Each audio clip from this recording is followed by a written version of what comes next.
All right, all right. Shalom, shalom, family. Happy Sabbath. Happy Sabbath. All right, y'all. So we have I got a class for y'all today. The title of the class is The Battle for Power. The Battle for Power. Come on! Let's start off with that first video. How you say that? This gonna be the to bring in the class. Huh? This gonna be the prelude, yeah. Wow. Come on, man. Put it up whenever you're ready, whenever you get it.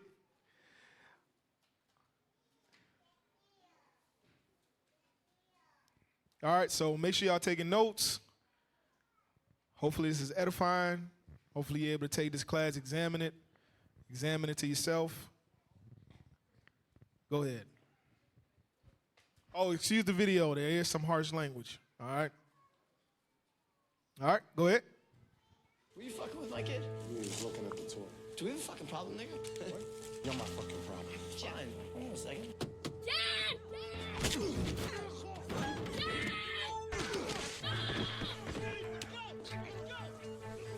Please stop it!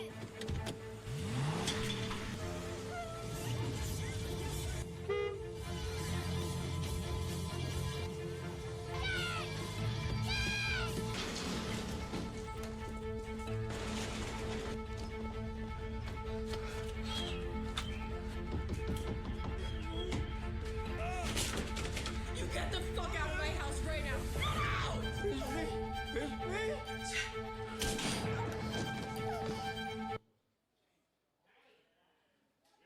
So, in that video, right, in the beginning, Jake was just minding his business. Esau called him a nigga and asked him if he was talking to his son because his son was over there breaking toys in the store. So Esau beats Jake in front of his son, right? His son crying out. Jake turns around. They pick him up, beat him up, and paint him all in black, send him home, and his son ended up shooting him in his back, right? What spirit does Esau roll in? Huh? What's the spirit? What's the spirit he roll in? Who was his father? Satan, right? Cain, Satan. They roll in the spirit of Satan. So when you see stuff like this happening to our people, how that make you feel? Bad, right? All right, cue that second video up. It makes you feel bad. Esau has a perpetual hatred for us, all right, which is going to go into the class. This is a battle for power, right? So Esau shows their hatred all the way from that was more of a modern video. This is more of something back in the day, right? This is from the movie 12 Years a Slave. Play that. Run off, did you? So pause. So in the first video, we seen the brother being abused, beat on by Esau. Now, let's see if that's the same thing that our sisters deal with, right, when it comes to Esau. Maybe he has a special soft part in his heart for our sisters, right? He hates the men, but he loves the women. Let's see. Go ahead and play the video. Run off, did you? Mr. Epps, You miserable wench. Where you been? I've been nowhere. Last year, misdeeds. The Sabbath day, Master. I took me a walk to commune with the Lord. Bring the Lord into your deceptions.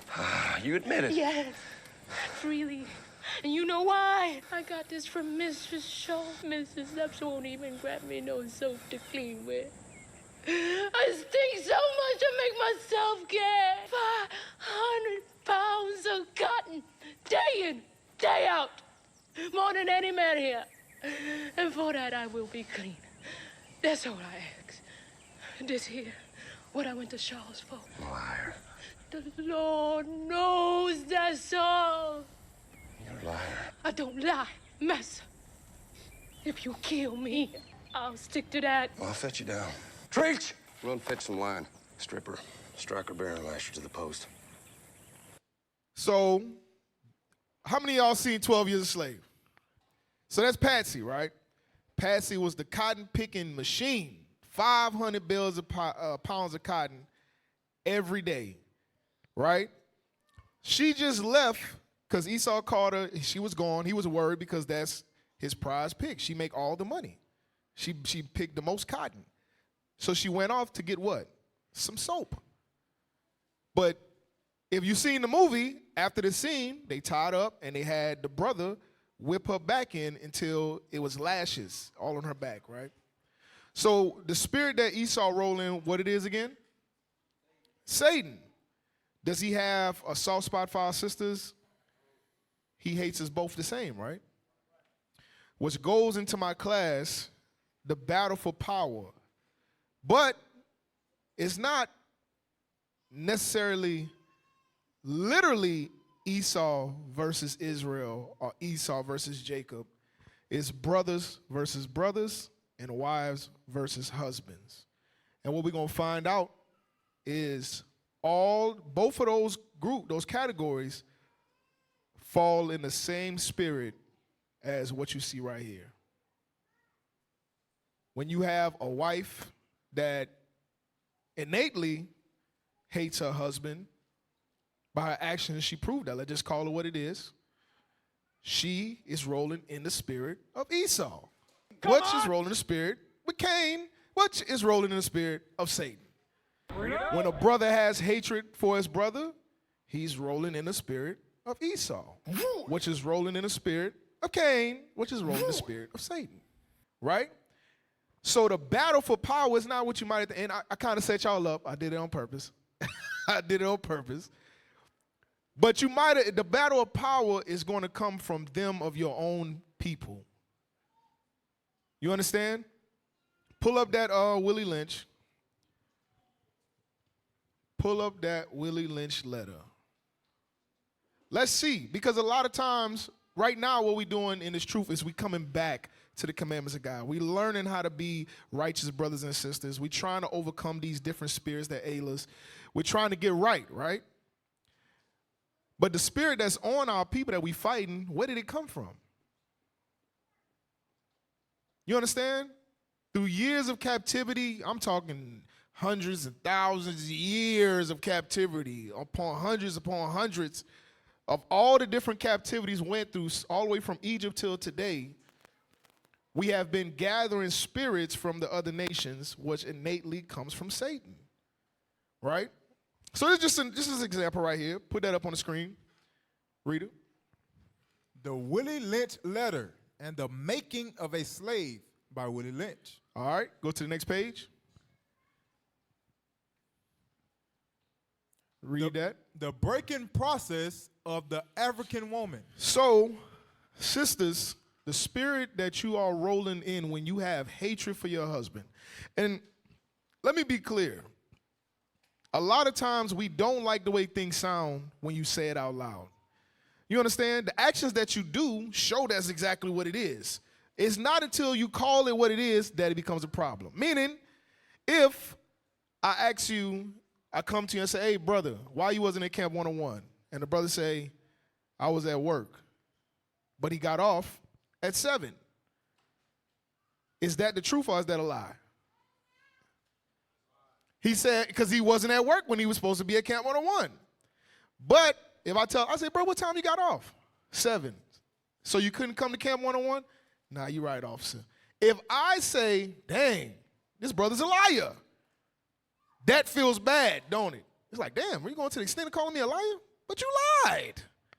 You understand? What you bad at the title? But that's how we are. When you hear something, it sounds worse than what it is when it comes out and it's said out loud. Right? Read that.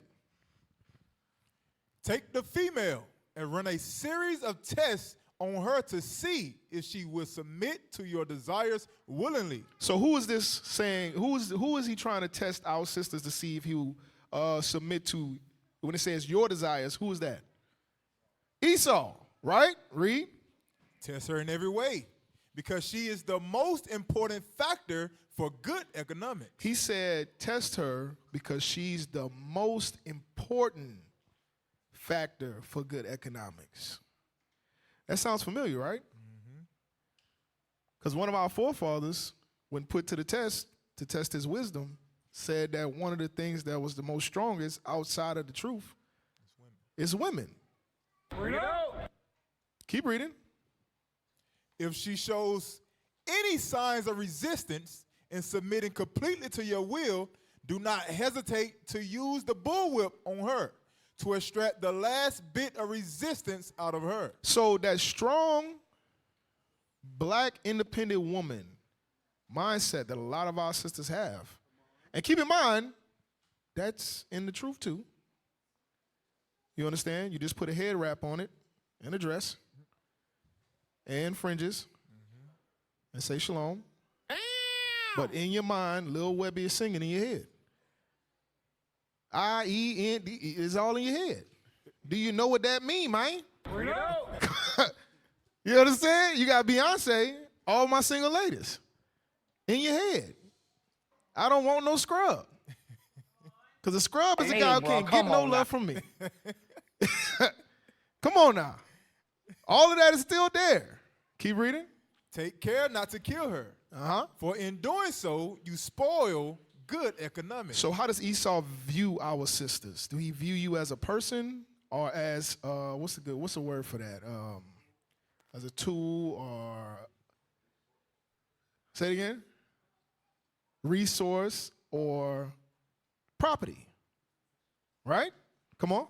When in complete submission, she will train her offsprings in the early years to submit to labor when they become of age. Understanding is the best thing. So the whole point is Willie Lynch said, if you do this right, she's going to teach her children, and that's going to that's going to help us tremendously. We got to break her, right? Keep reading. Therefore, we shall go deeper into this area of the subject matter concerning what we have produced here. In this breaking process of the female nigger, we have reversed the relationship in her natural uncivilized state. She would have a strong dependency on the uncivilized nigger male. So I got a question, because he just said something there. The natural state of our sisters is what? To who? To the black man. Naturally, before Esau put a number on you, you were dependent on the black man. And Esau said, because Satan told him, you got to break that up. You can't let them be, you can't be dependent on him. You got to take out her natural, uncivilized state. That's what they called it. Because she said that she had a strong dependency on the uncivilized nigger male. Naturally. Go ahead. And she would have a limited protective tendency toward her independent male offspring and would raise male offsprings to be dependent like her. Because why? So he's saying if you don't fix this, because the reverse was they end up making her to make the boys weak and the girls strong. But he said at this state, she won't be that protective over him. So now it gives room for the father to teach him to be a man, let him bump his head a couple of times, you understand? And keep him allow him to be independent, right? Read. Nature had provided for this type of balance. We reverse nature by burning and pulling a civilized nigga. So they demasculated the man in front of you so you have no dependency upon him, because in your mind, he can't do ish for me. Ain't nothing you can do for me. Right? Ain't that what it is, sisters? Isn't that the mindset? What can you do for me that I can't do for myself? Ain't that what they say in the world? I mean, they might not say it in here, but truthfully, we'll be lying if we say it's not in here, right? The same way when we cross on to that other side of the class. Come on. All right, drop down, stay on that paragraph, but go to where it says, by her being left alone. Right there. And read a little faster. By her being left alone unprotected, with the male image destroyed, the ordeal caused her to move from her psychological dependent state to a frozen independent state. So by doing that, you no longer depend on the black man, and you say, guess what? I have to trust in me. Because if I trust in him, everything that I love and hold dear will end up being gone. My children gonna get killed off. I am not gonna have anything. They're gonna kill us all off. So I have to be trusted and dependent on myself. So now today, a lot of our sisters, y'all wear with pride. Y'all keep your head up high. I'm not doing nothing I don't want to do. And surely this nigga ain't gonna tell me what to do. Because you got it just as bad as me. Some sisters will even say, and they had videos where they do interviews, and they say, why would I mess with the black man? Instead, I'll deal with the slave master. You the slave like me. Right? But it reversed the roles. It says, because it said she was in a frozen independent state. In this, read. Yep. You got to move the picture. I can't see. In this frozen psychological state of independence. My bad, bro. My bad. I didn't put these words in here. I'm sorry. Go ahead. She will raise her male and female offspring in reverse roles. So she going to reverse the roles. Strong, independent black woman, weak, strong, weak-minded, strong black man. That's the roles. Exactly. Basically replacing the black man. Now watch this. I'm gonna say something now. But go ahead, let's go skip to the next page. Is it one more page? Hold on. Yep, read that last paragraph. So in the rest of it, in the between part, she raised, like we said, switch the roles, right? Come on.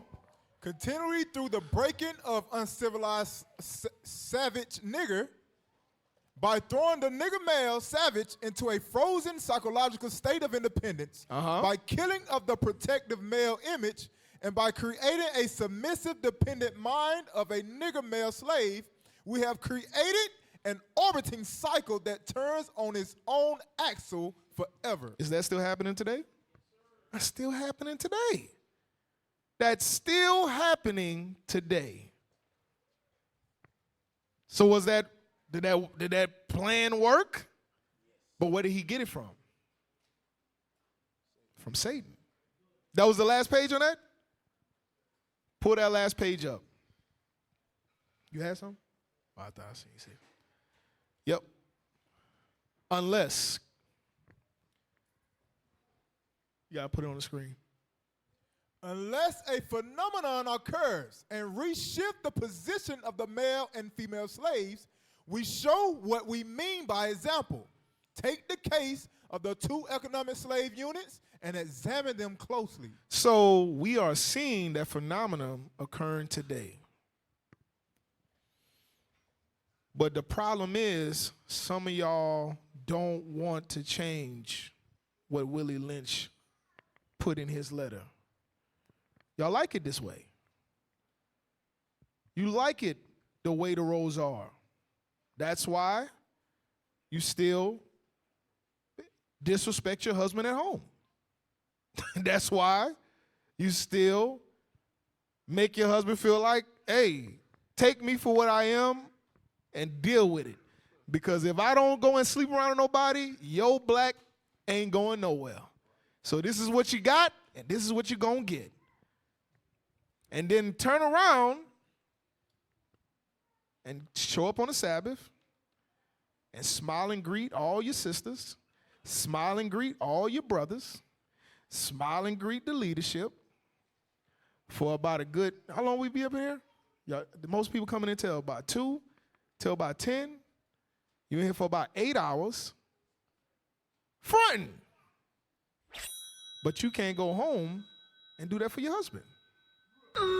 She say they tell their Lord that I'm not gonna be fake.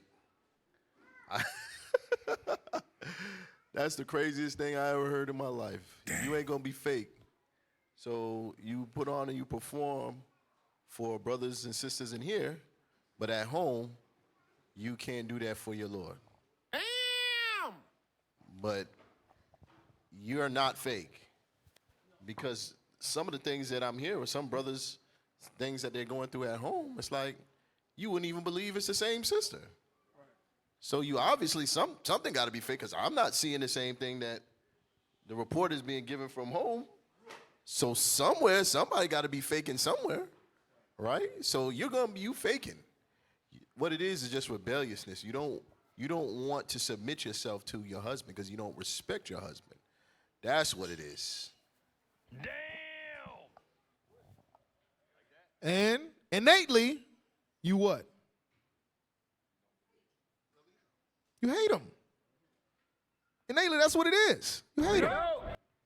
But Satan just didn't stop with the women. Put that up.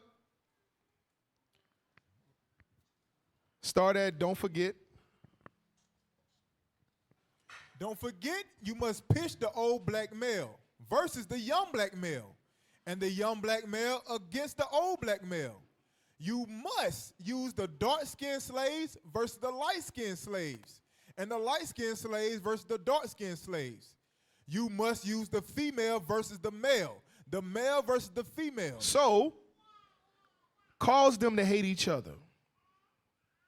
Allow the old to hate the young to hate the old, the dark skin to hate the light skin to hate the dark skin, the women to hate the men to hate the women, the skinny to hate the fat to hate the skinny. Everybody hating everybody. Nobody like you. Your breath stink. It's just bad, right? It's just hatred all around. He said, teach them hate. But Satan said, you got to be slick, though. Watch this. Read. Go ahead. You must. Hold on. And it's amazing because the Bible talks all throughout it about hatred for a brother, hatred for your sister, things of that nature. But nobody ever has hatred. Right. Willie Lynch set up a system like this to cause us to hate each other. But when you ask brothers and sisters, nobody ever I'm telling you, I've been in the truth 10 years. I've never seen anybody stand up and say, yes, I hate that brother. Or, You don't yes, find that- I hate that sister. When things come out, the scripture got to come out and reveal it. But when they ask, they never want to admit that there's hatred. But there's a system in place like this that calls brothers and sisters to hate each other. But I guess it's just not working on, it ain't working on nobody. Despite the fact that actions behind us show that we hate each other. You don't find Amazing. that suspicious? Go ahead. You must also have your white servants and overseers distrust all blacks. So what did Esau also say? He said, look, don't let them trust him. All of them is thugs. All they do is rob. There's a video where an actual general from, I think it was like an army in Scotland. In a movie, he was over the general over the army out there. And they brung up a case, and he said, no, it was a police officer. But he had a Scottish accent. And Don Cheeto was showing all the different people that was part of the crime, and it was all white people. And he said, I thought only black fellas dealt in drug dealing. Are you serious? But just like the Central Park 5. So not only do we have everybody in the world hating us, but you have those people in your own house hating you. You have those people of your own nation that all of us just made a conscious decision to change our lives and keep the commandment of God. And now you got to come in here and fight off brothers and sisters that have hatred for one another. Everybody. You got to really think about it. Everybody hates us. And now my own wife or my own brother, who I thought we were laboring in this together, both seeking the kingdom, hate me too. Wow. Your children, the same child that I nurtured up and gave everything to, now I got to come in here and deal with them hated me too. Let's look at the scriptures, but keep reading. It is necessary. It is necessary that your slave trust and depend on us. Depend on who? Depend on us. Who's the us, y'all? Esau. Satan said, make them trust in us. Keep reading. They must love, respect, and trust only us. Gentlemen, these kids are your keys to control. And you know how this is true? You will go through the door and you and Esau will bump into each other and you say, my fault, excuse me. My bad. You go to work, Esau puts you on the schedule, and he's like, I thought you already said I was off Tuesday. My fault, man. You mind just working this Tuesday for me, and I promise I'll make it up to you next week. Yeah, don't worry about it. Your brother corrects you, and now he the devil the Bible speak of. Your husband corrects you, and now he the devil the Bible speak of. But Esau beat your backs in, turned the whole world against you, and you can forgive him because you're suffering from this. Stockholm Syndrome. Come on. Respect and trust only us. Gentlemen, these are your kids to the keys to control. Use them. Have your wives and children use them. Never miss an opportunity. If used intensely for 1 year, the slaves themselves will remain perpetually distrustful of each other. Distrustful of what? Of each other. Is that not what we see going on today? Brothers have said, I don't trust y'all.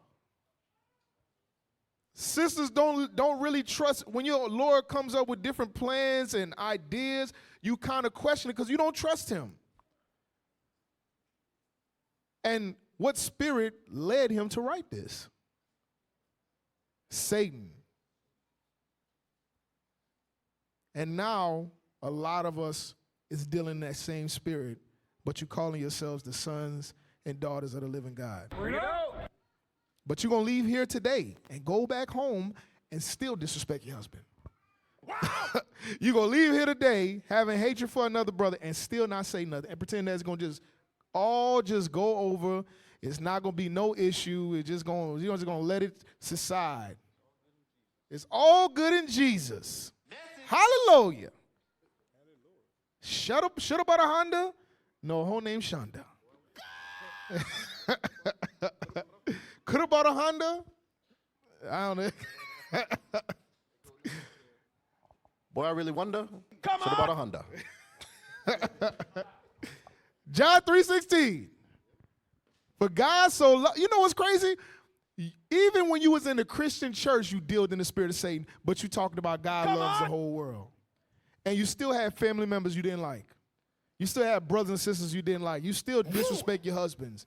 You have sisters that's pastors over churches, and then the guy asks them, do you submit to your husband? She say, no, I submit to Jesus. Well, who is this guy? Well, if I'm the husband, I'm like, well, what I'm doing here? You'll see in the military. Brothers will get past any vice you had and become blood brothers dang near with Esau. But then they'll go back home, back on the block, and have hatred for the brother that look just like them. Even in the same company, have hatred for the brothers that look just like them. But you hear about that in the world. That's why a lot of times you hear they be like, that's how our brothers talk in the world. That's how our sisters are in the world. No, that's right in here too. Right? So let's go to 1 John chapter 3 and verse 11. Let's go. So let's prove, let's see, is this the spirit of Satan? The book of 1 John chapter 3 and verse 11. Come on. For this is the message that you have heard from the beginning, that we shall love one another. Guess what? This message was heard from the beginning, right? That we should love one another. And we are reading it today the same way it was read then, right there. Because it still has to be reinstituted. Because you might look at this for brothers having hatred for one another. You might look at this just for sisters having hatred for one another. No, this is in a household too. Love one another. How is it that the person that you go to sleep with, you know how it is. Some of y'all sleep heavy. Some of y'all, all you gotta do is get one good pot, skillet, and knock you upside your head. Your whole life is gone. He gonna knock you back to sleep in your sleep. You're done. The same thing with you brothers having with the hatred for your wives, because it's there too. You go to sleep, and you went to sleep, and she was playing spades on her phone, and then all she got to do is get one good blade and slice you up. You're done. The same woman that cook your food. Cook your food. She could be like that brother that was sprinkling salt with rat poison in your stuff. Just listening to wait to exhale. I'm not gonna cry. I'm not gonna shed no. Kill this nigga. But you see what I'm saying? But you still have to read this law that was established in the beginning. Come on. Verse 12. Not as Cain. Not as who? Not as Cain, who was of that wicked one, and slew his brother.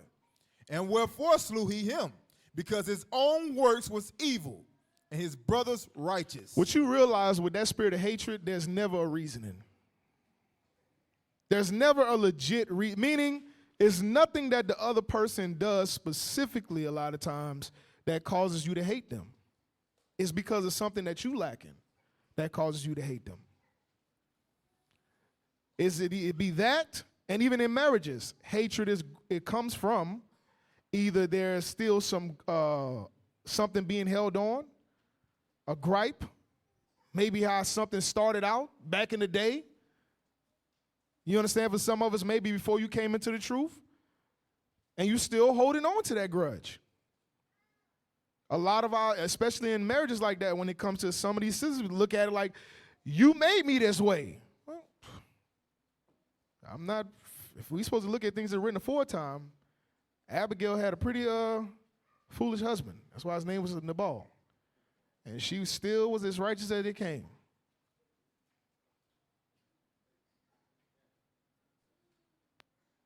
Yeah, some sisters turn around and call their husband Nabal. Damn, wow. That's true. That is true. To the face. That is true. In front of all the leadership. Say he has a Nabal spirit. Damn.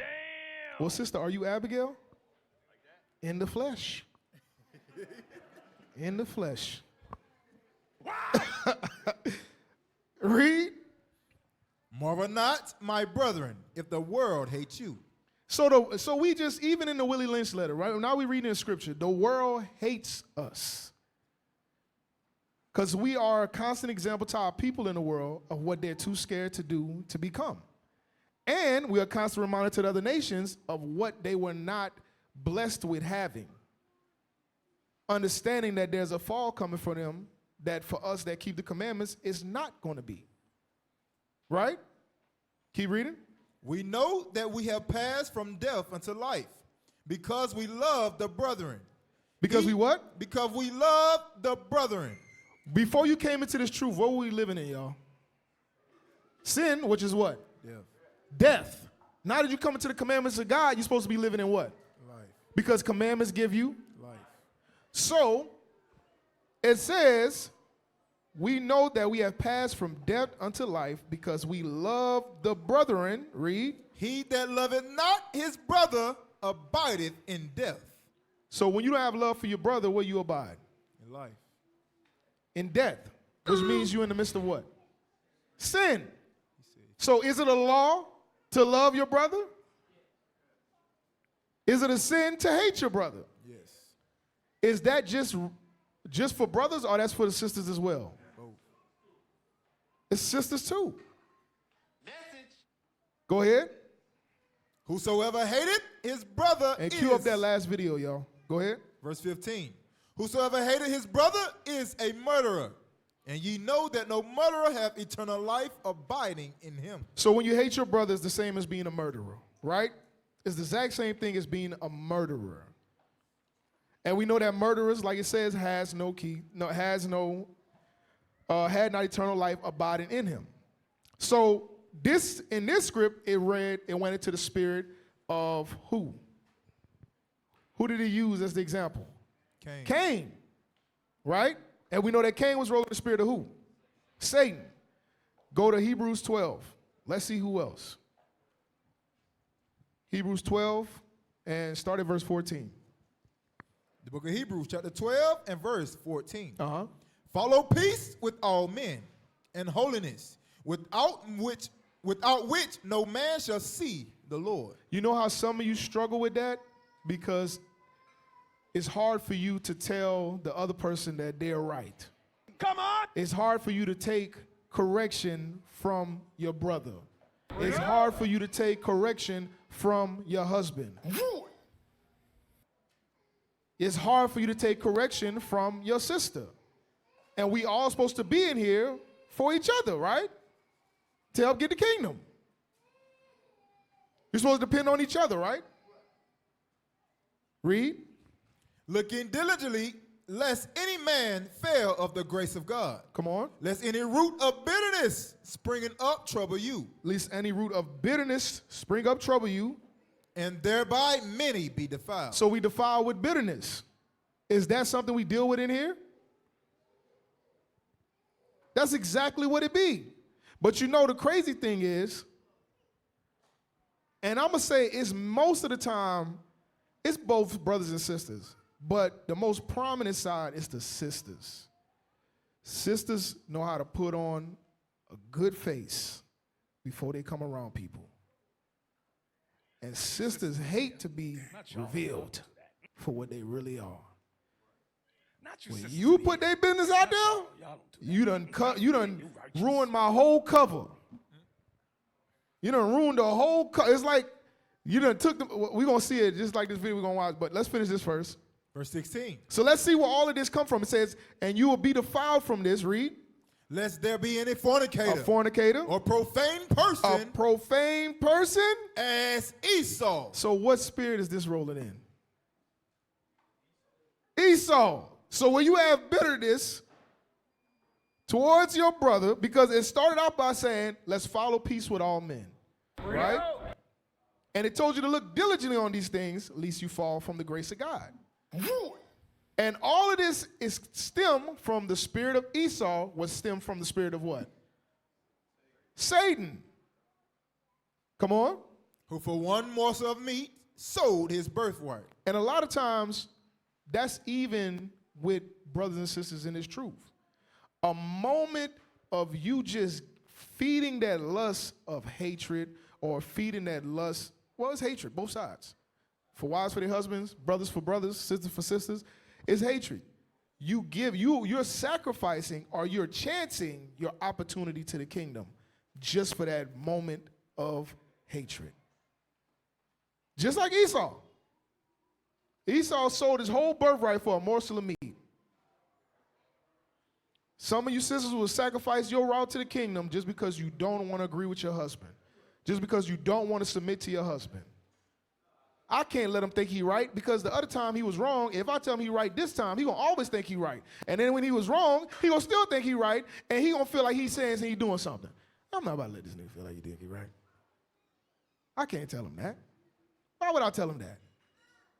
Start making him think that he knows stuff, like he a prophet or something. Start calling you by your worldly name. Come on. Verse 17. For ye know how that afterward, when he would have inherited the blessing, he was rejected. For he found no place of repentance, though he sought it carefully with tears. And that comes for a lot of us if we don't get out of this spirit. When that day comes, he says it's going to be a lot of wailing and gnashing of teeth. You're going to be wailing and crying just like Esau was. And there won't be no room for you, and there will be no repentance. So you got to ask yourself, is it really worth it? What's wrong with me building my husband's spirit so that it builds his confidence so he can know a lot of times he is right? Why do I want to break him down so he don't feel like he is a prophet? Why I don't want to apologize when I'm wrong? Why I can sit in front of him, tell him I love him, and then turn around and disrespect the hell out of him right then and there?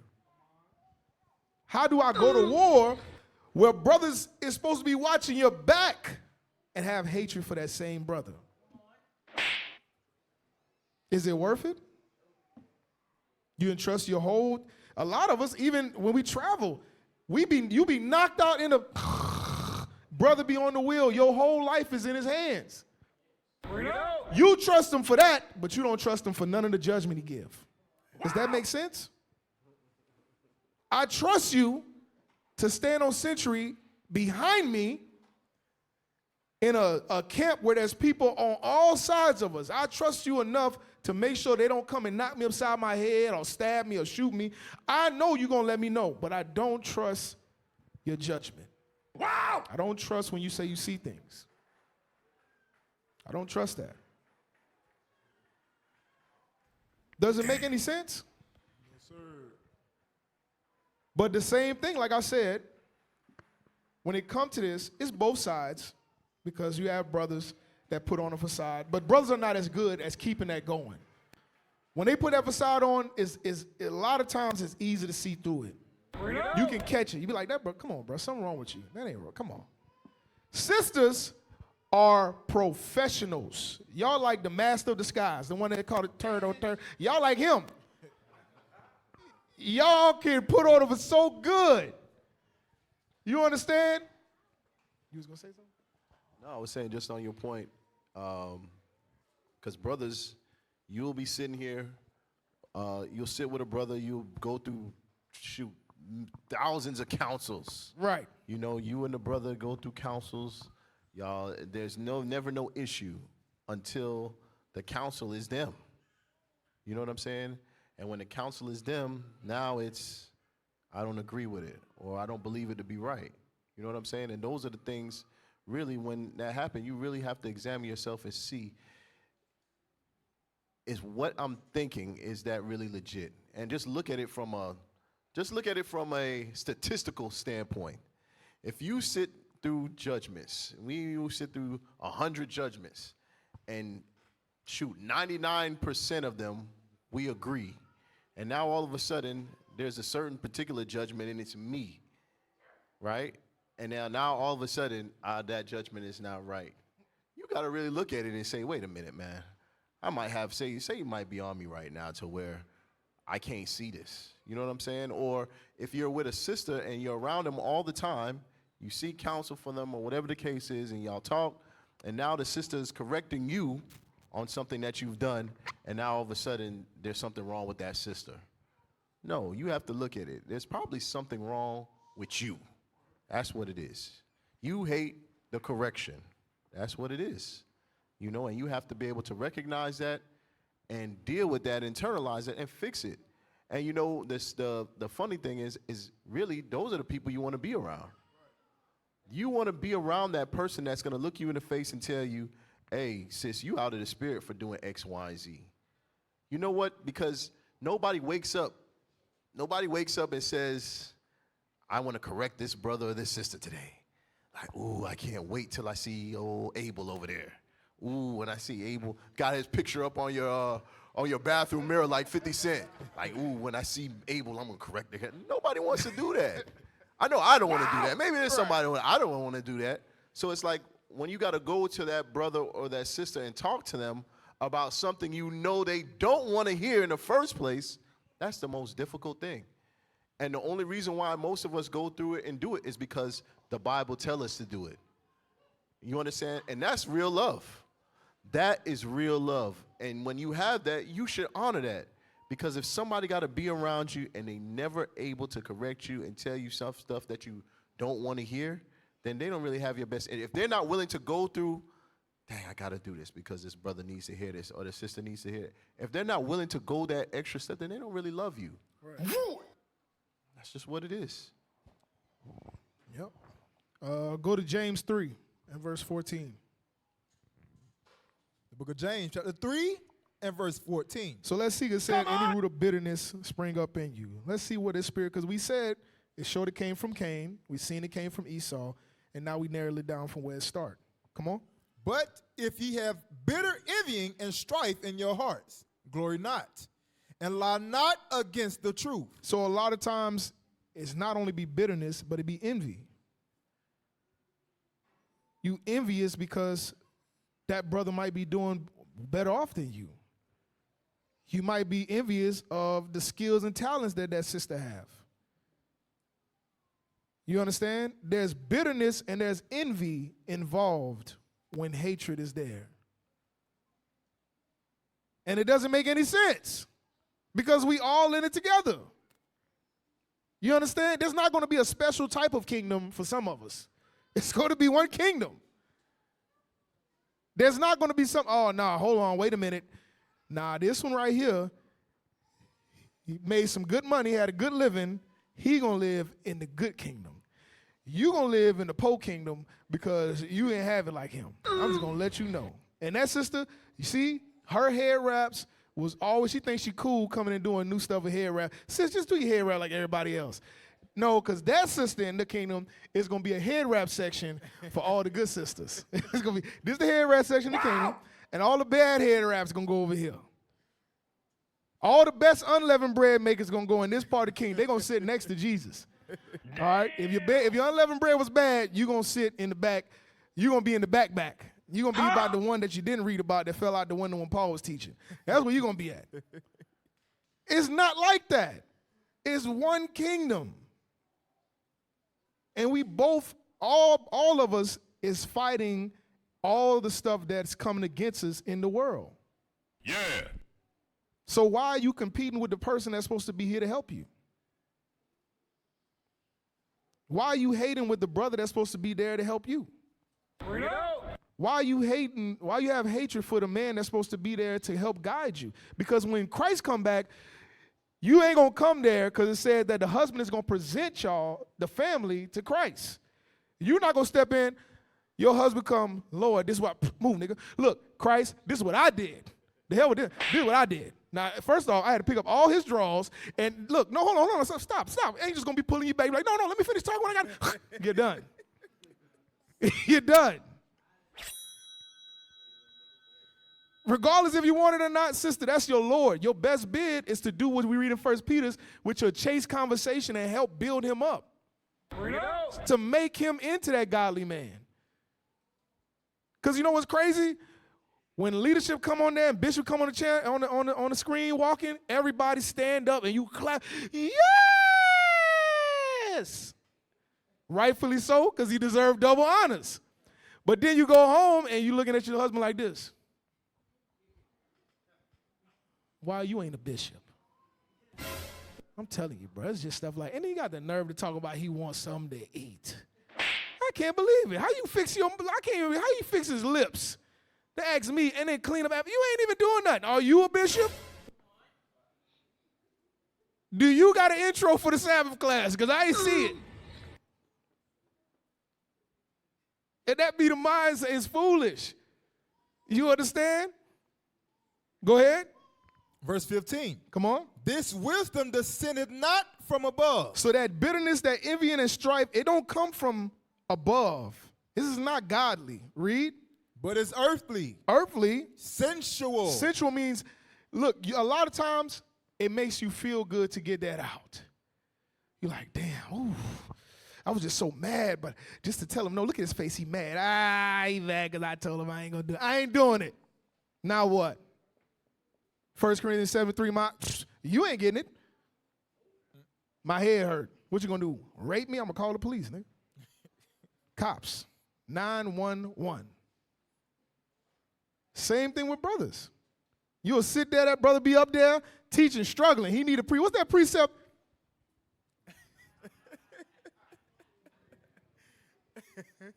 I know the precept.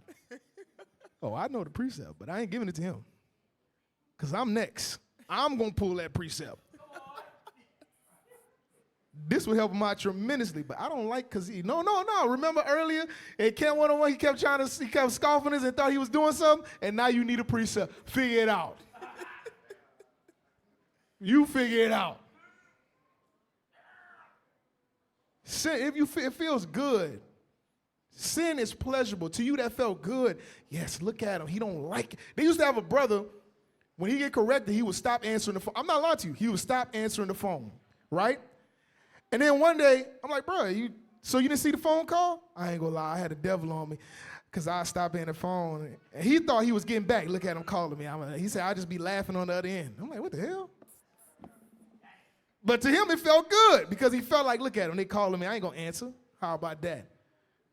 Talking about men of God. Well, guess what? Come through the phone then. Come through the phone then. You a man of God? Come through the phone. These things to them, I'm telling you, that's how you know Satan is on you, because in your mind, it gives you a sense of relief to be wicked, to show that hatred. You feel good, it's sensual. It's like, oh, yes. Right? Just like, well, probably y'all don't watch this. Y'all probably seen, what that is, Pootie Tang. Pootie Tang, when Dirty D was in jail and he brought that piece of dirt up in there, he took that dirt, he said, oh. That's how I feel for y'all when y'all in that wickedness. Sis, I love you. I love you too with your snake head around. Yes. This feels so good. Yes. Look at his face. He mad. I lied on him. Everybody think he stank. Yes. Sensual, read. Devilish. Devilish. Come on. For where envying and strife is, there's confusion and every evil work. It's every evil work. This is devilish. That's Satan. That's Satan. And the number one thing Satan don't like is when you reveal him for who he is. And you know what? That's why when you look at it, I'm telling you, y'all sisters, y'all real good. Y'all good. Y'all are good. Y'all, I'm telling you, y'all slick. They be slick. Go ahead. No, you know what? Also, and you know what? That goes back to your point about how the spirit it comes from Esau, because Esau is the same way. Esau wants to hate you, but he don't want you to know that he hates you. Right. He doesn't. I'm telling you, white folks don't like to know that they're evil, but they are evil. But they don't want you to know that. You know what I'm saying? Like, you ask for a day off, they want to just come out and tell you no. But what they'll do, they'll put things in place as to why you can't get the day off. Right. Because they don't want you to be able to point the finger at them and say, you didn't give me the day off. That's the kind of stuff that they do. And when you guys is rolling in these spirit, that's what it is. It's the same spirit as Esau. It's hatred for your brother. It's hatred for the Israelites, which essentially we Esau's brother, right? That's what it is. Cue that video up. This is how y'all be looking right here. Put that video up. Watch this. Hey! Lucy! I'm home! Oh, yes, dearie. Can I help? Give it up, Nasty. We can see you. You see me? How do you see me? Come any closer and I'll rip you. All right, stop. That's how y'all think. Look, old lady, helpless, but is a demon in it that look like it's off of Ghostbusters. And that's how a lot of you brothers and sisters be when y'all get revealed. You see me? Yeah. She be like, shalom. Sis, come on now. I know that's fake. Damn. Do you see me? They come to the table and be like, hey, sister, brother, sister, come to the table, sister. Shalom. Sis, you hate your Lord. Sisters in here. Damn. Not y'all. Y'all don't do that. Look, you can see God me. forbid. You righteous. How you know that spirit was right there? Yeah, look. That's a glass. This is goggles right here. Say it one more time and I'll rip your arms off. Hey, what happened? I remember the story Austin Bison told me when they went to the flea market. And it was a sweet old lady. And she was so sweet, and she was, she was happy to see brothers teaching the word of God. And say, Jesus sit and talk with me every night. And he said, Austin Bison, he said, sis, he pointed to Caesar Bowl. He said, is this what Jesus looked like? She said, well, yeah, baby, that's him. He said, sis, that ain't Jesus, that's the devil. That sweet old lady turned out, hey, look, what she said? She said, yeah, Jesus. She was following us around. She was all happy. She's like, Jesus talked to me on my bed every night. I said, oh, really, sis? So we took out the flyer. We put out the image of Jesus. We said, what he look like, sis? Who he look like? I pointed at Caesar Bowl. So he look like this? She said, yes, baby, that's him. I said, sis, That was a damn devil you was talking to. She said, you black mother.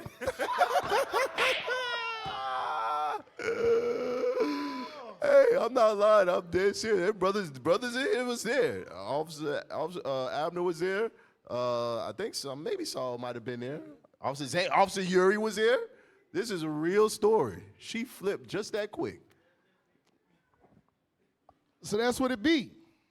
And you know what? The thing is, you shouldn't be upset about that thing. Because that shows you that the Lord is still dealing with you. For him to even put the spirit on the men to reveal that spirit that's within you, that's what you're praying for. Don't y'all pray to be better brothers, better wives, better husbands, to take this spirit from me, take that spirit from me, help me to overcome this, help me to overcome that? How you think that's going to happen? It's going to take that. And the Lord is showing you, I hear your prayers, and I got you. But I'm not going to do it for you. And sometimes you don't have those in your prayer because you think you're good. I don't have nothing. And then all of a sudden, you just getting hit. Why everybody it is left and right? You ain't got nowhere. Hey, what's your struggle? I really don't have no, for the most part, just every so often I'll think about some old stuff I did in the world and stuff. But as soon as they come in, I just push those thoughts away. That's about all. And patience. We say the things that you feel is light. Patience, I struggle with patience a little bit. I'm not that patient. Time management. I struggle with time management. You understand? Go ahead, yes, sir? Hey, that's what it is. I'm struggling with time management, prioritizing my tasks throughout the day. But all of Mark 7, read that. Read Mark 7. All of this don't apply to you. Look at Mark chapter 7 and verse 21. Just got to set my alarms. I oversleep a lot. I oversleep. Read that. Verse 21. Uh-huh. For from within, out of the heart of men, proceed evil thoughts. All right, let's find out what some of these evil thoughts is. Read. Adulteries. Oh, no, not me. I just manage my time. That's it. I don't do that. Read. Fornications. Oh, no, I never think about fornication. Read. Murders. I don't want to kill anybody, whether that's hatred for your brother or your sister. That's what murder is, too. Come on, read on. Thefts? No, I never thought about stealing anything. I never thought about if I took what's something small that people steal? Amazon. They be still Amazon packages. Yeah. I didn't get my package. Oh, yes. I didn't get my package. Get it back. Right. That's thefts. Come on. Covetousness, meaning you see something and you covet it.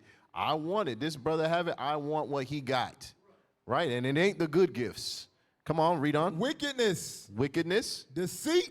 Lasciviousness. And evil eye. Oh, I don't have an evil eye. I just, don't set my alarm 5 minutes before I have to come to the Sabbath. I need to work on that. No, these are the things that is going through everybody's mind one way or the other. Right. One way or the other, brothers and sisters, y'all dealing with this. But just like Officer said, you come and you put on this facade of, oh no, I'm all good in Jesus. And you really believe what's so evil about Satan is that he make you believe when you say that like nobody see it. Like you tell us that and we just like, oh, that's right. Hey, sis, when I go to Walmart, we'll pick you up an alarm clock and get it for you so you can fix your problems. And that way you can be perfect. Even though the scriptures say the righteous is scarcely be saved, meaning you're going to be battling some stuff all the way up until Christ come. But no, you're only missing an alarm clock. So we'll get you the alarm clock so that way you could be the only perfect person in the congregation. Right. That's what Satan make you believe. Like when you say that, nobody, like somebody believe you. I'm helping y'all out. We don't believe you. Right. Don't come here with that. I'm telling y'all, we don't believe you. And a lot of your actions, based off of what the Bible say, we able to see what spirit it is that you're dealing with. You know what I'm saying? And just like the scriptures say, the only way to get help with that is to be able to recognize it, confess it, and fast and pray for some of these things to get off of you, but you need to be able to confess these things in order for you to get the help that you need. Bring it out. Hey, matter of fact, give me that. I just sent you a picture. Pull that picture up. And so with this spirit, when brothers have hatred, and it's the same thing as the rebellious woman. Both of them roll in the same spirit. That's the same spirit. It's because you both are being controlled by Satan. Both of you are dealing with Satan. Whether you a rebellious sister when it comes to your husband, or you have hatred for your brother, or you have hatred for your sister, it's the same thing. It's the same spirit. And that's why I go into with being avoiding, because that's what it is, avoidance. Because some of them they think one or two things they think will work. Either you say, hey, sister, you look like you're struggling.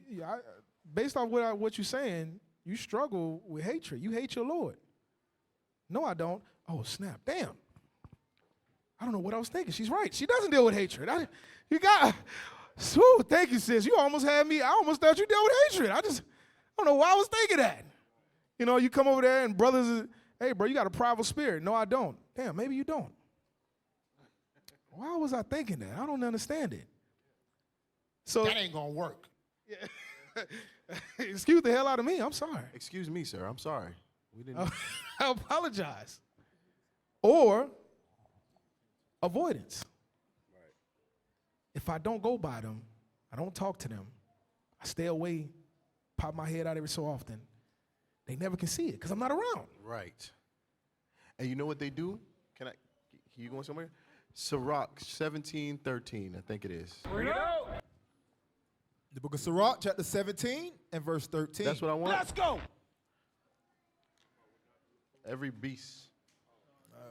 Is it 13? 13. 13? 13 and 14. Well, Okay. 13, 15. 15. Sirach, chapter 13 and verse 15. Mm-hmm. Every beast loveth his like. So that's what it is. Every beast loveth his like. So you know what you do? You find somebody that got the similar spirit to you, that wants to able to continue to hide that sin. So you know what they do? They justify it for you. I'll give you an example. When I was talking to brothers, we had a circle out there when I went out to Tabernacles, when I was out in Jamaica, and I asked brothers if they, are dealing with watching porn or whatever the case is. One brothers raised their hand and said, yes, they do. So I was like, well, who do you talk to about the porn? He talking to another brother that raised his hand about the porn issue you have. Wow! What the heck you think that's going to do for you? You got a porn issue, but you counsel with the next brother that got a porn issue. And wonder why you can't get over it. You know why? Because he going to make yeah, bro, I do it sometimes too, man. Hey, it's just a struggle, bro. What kind of porn you like watching? Yeah, well, exactly. That's all that's going to do. You can't go and counsel with somebody that got the same damn problem that you do, but that's what y'all do because you want to be comfortable in y'all sin. You don't want somebody to be able to make you uncomfortable, somebody that's overcome that, right, and is moving in the right spirit to be able to tell you, no, sis, that's evil. No, brethren, that's wicked, what you're doing. You can't move like that, and be able to stand on it confidently because it's something that they overcame. And can tell you when you have that moment of weakness, well, guess what? There's somebody here that's doing it. Because you validate within yourself to say, oh, well, I can't do this because this sister's struggling with it. So surely, don't let it be somebody that's been in here longer than you or somebody that's senior to you too. Oh, yeah. Oh, this person's struggling with, so it's okay if you disrespect your Lord. This person been here disrespecting their Lord for 30 years.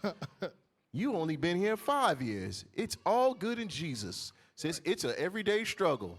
And you know what? You use that to validate the evil on why you decide you're not going to change. But guess what? The level of mercy given to one brother or sister may not be the level of mercy that you receive.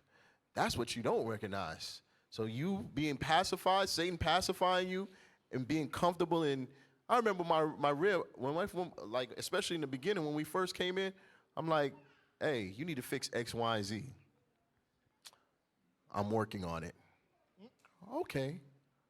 Week 1, week 2, Month 2, hey, you need to fix this. Keep coming up, blah, blah, blah. I'm working on it. Damn it, you don't got another time to work at it. You better fix that junk right now. How about that? We ain't going another month for you to work on it. I done told you this. You done had plenty of time to fix it. You must think this is a game. You is going to fix this right here. Right. That's it. You're talking to brothers and sisters, they've been working on the same thing. They've been here 5 years. It's like some of these brothers. I ask them, you watching porn? Oh, yeah. How long you been in the truth? 5 years. You've been watching porn for 5 years and you can't get over it? Are you kidding me?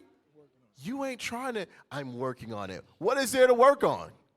Cut your YouTube subscription or whatever. I don't even know whatever you watching it on.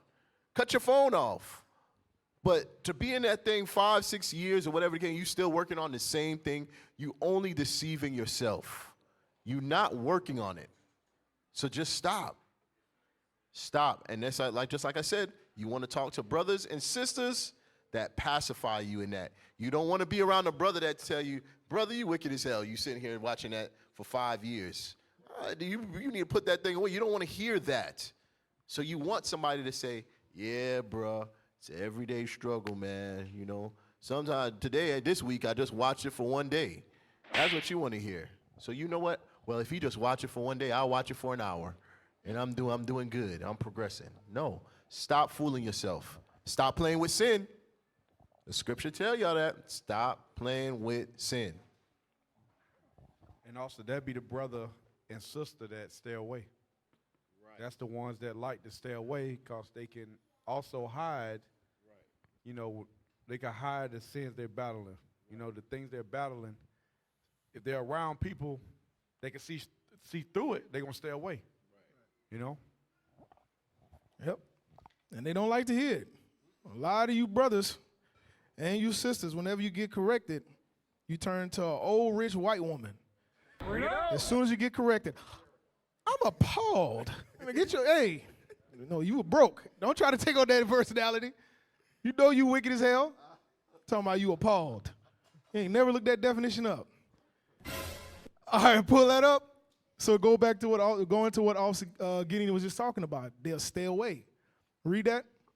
After avoidance. Avoidance is usually a sign of discomfort with a person, place, or situation.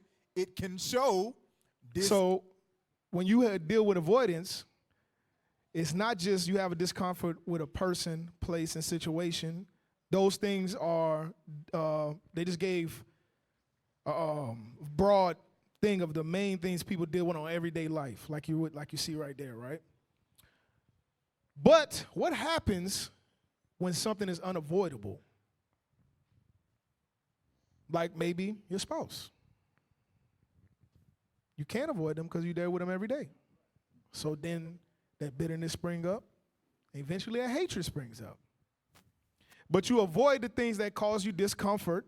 So that's why a lot of people with the laws of God. It's not the people in the building that cause you discomfort. It's the commandments that cause you discomfort. And they separate themselves. You understand? You don't come around because you already know. In your mind, you say, I already know. When I go by this sister, all they're going to want to talk about is, well, how you doing with your Lord? What's going on with you and your Lord? Have you and your, why we can't have sister time? I came to this school for sister circles. Where's the circles that empower the women? Because all the stuff they talking about, it just makes us look like slaves. What is he like? What is this like? What is that like? Didn't you read? Even Esau knew your natural state was to depend on your husband. And he changed that. But let's see the different bullets. Go ahead. Disinterest, not wanting to engage because it doesn't matter to them. So some of you avoid because you're not even interested. Now they want to go over scriptures all the time. Why we just can't go in there and just chill? Everybody just want to go over scripture. Why we all got to be together? Why I can't come and talk to this brother over there while y'all talk over there? Why I got to go here with these sisters when I can just go over here? I'd rather be with this sister. This is my favorite sister. I'm talking about we are, boom, ace boom coons. So now you can't have close friends? Just because my close friend is not a lead sister, now I'm out of the spirit? These niggas don't know nothing. Read. Dislike. You might dislike, so you avoid. Read. Avoiding someone or something they don't care for. I love you, brother. Shalom, shalom, Ak. Shalom. Y'all be giving the biggest hugs out here. I'm talking about, look at all the love in the room. Like, what you did today? In reality, you like, all right. All y'all turn to Craig mama. Okay. I'm going to go this direction. Because y'all don't like each other, but y'all do that dissimulation, that fake love. Come on. Insecurity. Sometimes you avoid people because of your own insecurities. Read. Steering clear of things they don't feel confident about. I know if I go over there, they're going to ask me to break down this, and I do not know how to break that down. Or I don't want to go over there because I don't, look, you go over here, now we got to go to Officer Buyer's house, and he the richest black man in all Israel. For me to go back to my little cot, I got to go over there. Come on, man. Then they start getting mad at you. You think you cool because you got a pool? What you talking about, bro? I asked you what time it was. Where this come from? What's happening? Sisters just got hated for each other out of nowhere. You just dislike her. So you get to stay home. You think you cool because you ain't got to go to work like I do? Well, sis, you don't know what I go through because I got to go to work and I got to take care of these kids and I still got to educate them and I got to go take this stink nigga shoes off and they got to go feed him and do all of this and you ain't even got to go to work. So how you talking about you know what I go through? Wow. Now you avoid that sister. Now you avoid that brother. Come on. Laziness, procrastination. Some of y'all just lazy. That's why you avoid. Because, read. Putting something off because it feels like work. If I go over there, I don't want to come. You come over here, I don't want to go to the Sabbath. I don't even want to be there. Now we got to sit there, got to watch the classes. All my officers are calling in class today. I know I don't want to hear him. Golly. Hey, they started having that, allowing us to be able to do the evening class. Some people don't show up. They're going to show up right before Bishop class. Come on. Like we don't see. Well, we see brothers and sisters, man. You all want to just show up when Bishop class come on because it ain't dealing specifically with you. And it's crazy because how you expect yourself to grow? How do you expect yourself to grow if you don't know what it is that you got to fix? Because you guys take this as the Christian church. But this is not the Christian church. You know, we say this thing over and over and over. This is not the Christian church. This is not a place where you come and you just listen to scriptures and you sound good and you just leave all feeling great. Ready for slavery, though, all week from the slave master. And you repeat the same evil all week and come back in and get refreshed again. This is not the altar call. I know what it is, bro. I was there. You go there on Sunday, you dance, you shout, you say, what a kunda, shoulda but a Honda, right? You go out Monday, you work for Master real good because you feel re-energized because you did that little two-step dance, right? And then Friday night, you go out, you go to the club on Friday and Saturday, you do all manner of evil. And because of all that evil you did Friday and Saturday, you got to come to Sunday and come up to the church. And as soon as he say, come to the altar, you run up there crying because all the evil you did. And he lays hands on you and tell you that white Jesus forgave you. Right. And now you feel good again to go out and repeat that cycle over. And this is not that. This is what the laws of God is. Where are you at with this? Oh, I'm not in compliance with this. I'm going to put myself in compliance with this. That's what this is. Every week you come in here, you should be stronger and stronger and stronger and stronger until we walk in perfectly with the Most High God. That's what this is. Every week, you should look back from the time you walked in that door and look back a year and say, damn, I grew a lot. I changed a lot. I fixed a lot of my discrepancies that I have. You walk in here Sabbath after Sabbath pretending, shalom. Hey, how you doing? I'm blessed and highly favored. That's the Christian motto right there. Blessed and highly favored while you living in the ghetto and the slums. While you suffering to make 2 pennies scratch together, you blessed and highly favored. Right. No, this is not that. Go ahead. Hey, bro, come on now, dog. All right, finish that. Conflict avoidance. Conflict avoidance. Dodging a situation to keep the peace. Man, I'm not going over there because they're going to keep telling me about how I deal with this and deal with that, and that's going to cause me to be aggravated with them, and that's going to, you know what, to avoid having hatred, I'm going to stay away. Because if I be around you long enough, I know I'm going to hate your ass. I'm going to hate them, and I'm going to hate you good, all right? Look, I don't know what's getting into you lately, but you better quit it, telling me I got to come around more. So you avoid, and in your mind, the logic is if I stay away, we don't have those conflicts because I already know they're going to say something I don't like, and I don't want to have to pop off at the mouth, say something I can't take back, and instead of you controlling your spirit, you say, I'm going to control it by keeping away. Yeah, because they don't know me. I'm from New York, son. Right. And we get up there, we real grimy up there. So I don't want to have to deal with you. Y'all don't know how I got down, how we get down up there. Mad grimy, B. Well, you a repentant Israelite now. Right. So all that New York, we don't give a damn where you from. All the hoods is all the same.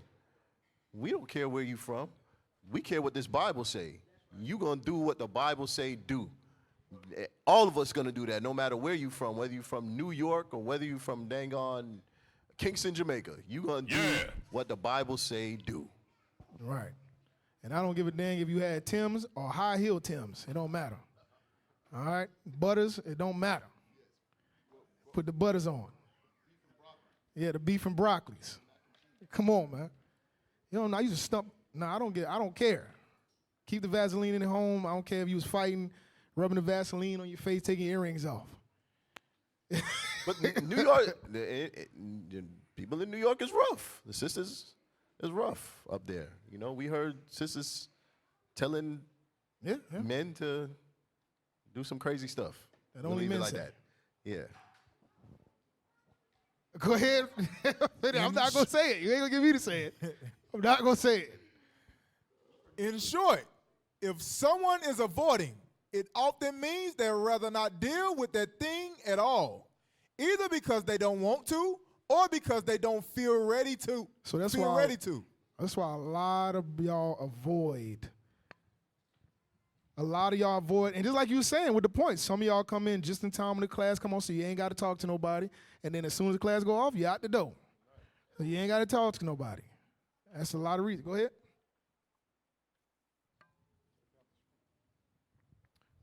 Yeah, I wanted to make a point on that. Like, I can speak for the men, a lot of brothers don't go to the doctor because a lot of y'all know that y'all got underlying health issues that you're not ready to address. So same thing the Bible say. Real quick, read that Luke 5:31. But yeah, Matthew 9 and 12. Read Matthew 9 and 12. Because it says avoidance. Can you put that definition back up you just had? The avoidance, the picture from avoidance. Right, read that bottom part. In short, if someone is avoiding, it often means they'd rather not deal with that thing at all. They'd rather not deal with it. So I'm using health as an example. A lot of brothers, or a lot of sisters in the world, you didn't want to go to the doctor because you know the doctor going to tell you need to stop eating pork.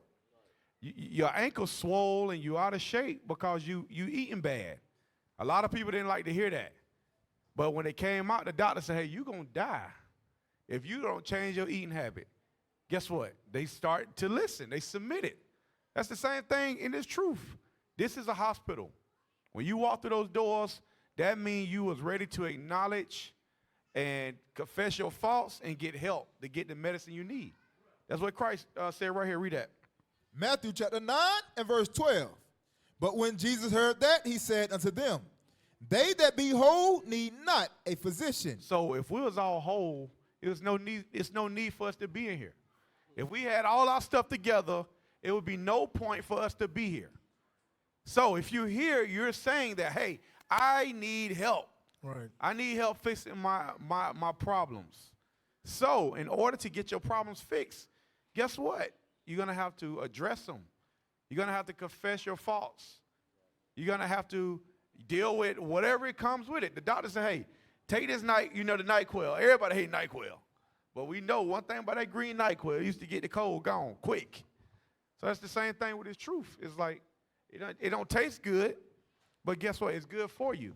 That correction that come about or, those uncomfortable situations, you'll be around. It may not be comely, but guess what? It's beneficial for your health. Read it again. Verse 12. But when Jesus heard that, he said unto them, they that be whole need not a physician, but they that are sick. Right. I guarantee you, we all could agree we sick. We all dealing with some stuff. We all got a lot of things internally, spiritually, physically, that we're dealing with. So we acknowledging that we're sick. Now, the medicine that comes with that, it comes out of the Bible. As long as the medicine come out of the Bible, guess what? It's meat for you. It's good for you. Hey, just a caveat, would go to Isaiah chapter 1 and verse 4. It's just like Officer said, for those of you all that are claiming not to be sick, then you don't need a physician.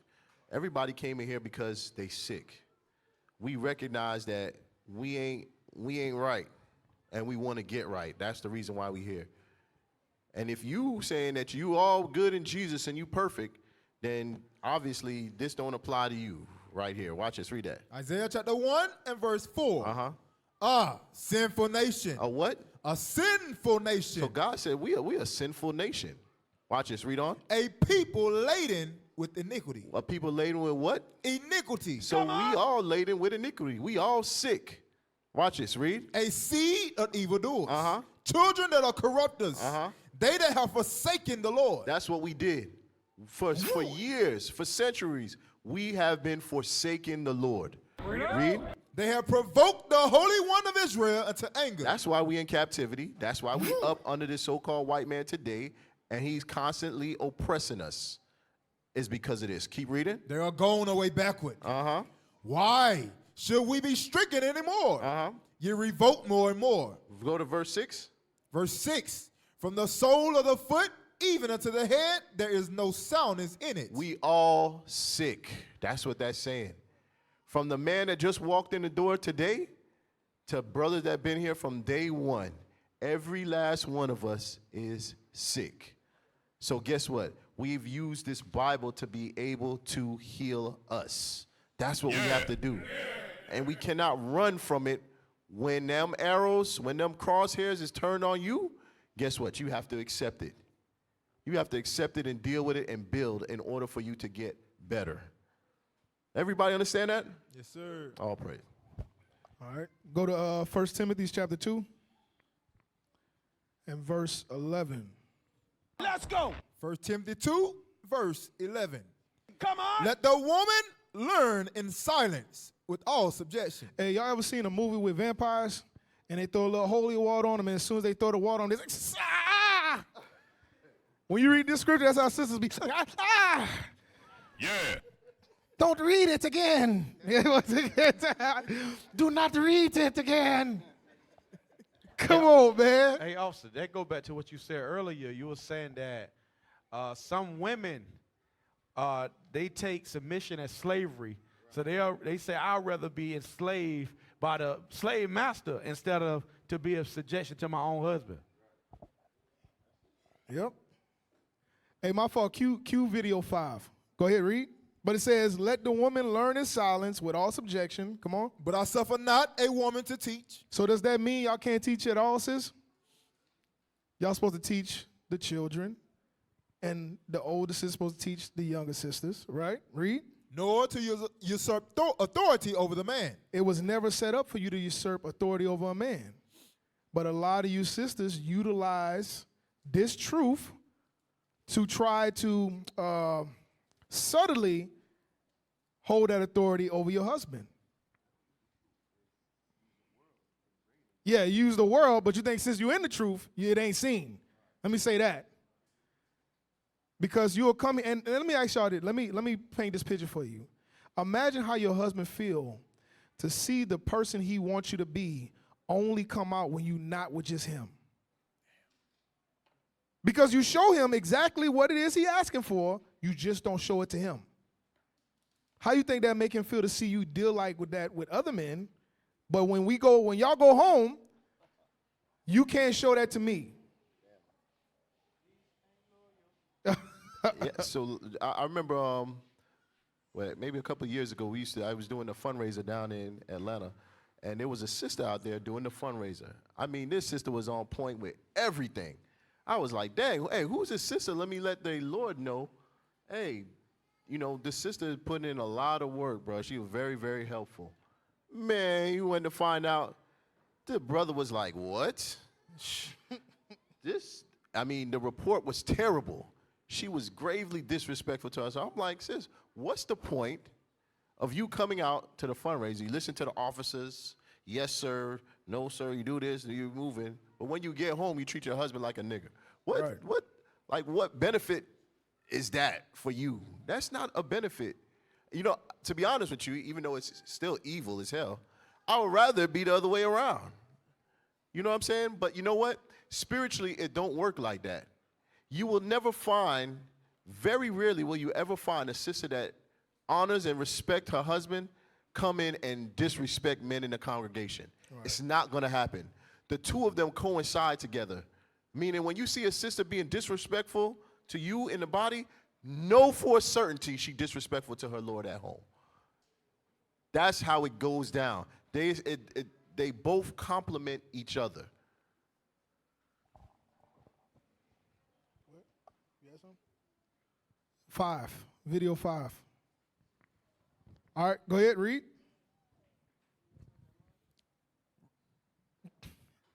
Verse 12. Verse 12 again? Yeah. 1 Timothy 2, verse 12.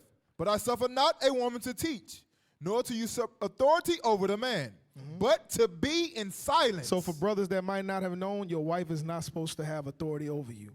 For sisters that might not have known, you're not supposed to have authority over your husband. You're supposed to submit yourself unto your husband. Read. For Adam was first formed. Adam was formed first. Then Eve. Uh-huh. And Adam was not deceived. But who? But the woman being deceived was in the transgression. Who was she deceived by? The same one that she submit to and is loyal to is the one that she was deceived by. The deception was you was married to a God that had dominion, not like, I'm talking about power. Come on. Right? Because every nowadays they want a six-figure man. He gotta have abs, he gotta have a 12-pack. You understand? He gotta be 7 foot tall. He gotta have everybody gotta respect him. And you know what? That's a lie. Because Eve had that. Yep. That wasn't enough. Bring it out. So you're fooling yourself. It ain't the status of him that make you disrespect him. Go. What you gonna say? Go ahead. I was just talking to Officer about the sister. What's her name? The basketball player's wife. Steph Curry's wife. Steph Curry's wife. Aisha. Same thing. Her husband's a 4-time NBA champion. Sis, you don't even have to go out and work. What are you talking about your career? This is the stuff that I'm telling you. Our sisters is bugged out of their mind. She talking about she's upset because she had to put her career and her dreams on hold so that her husband could be a dang 4-time NBA champ. They got money that they great-grandkids ain't gonna be able to spend. What you worried about your career for? Because it's just like Officer said, it's never good enough. Don't think because you got your husband right now and he work at the sanitation company and you want something better than that. That's not what it is. It don't matter.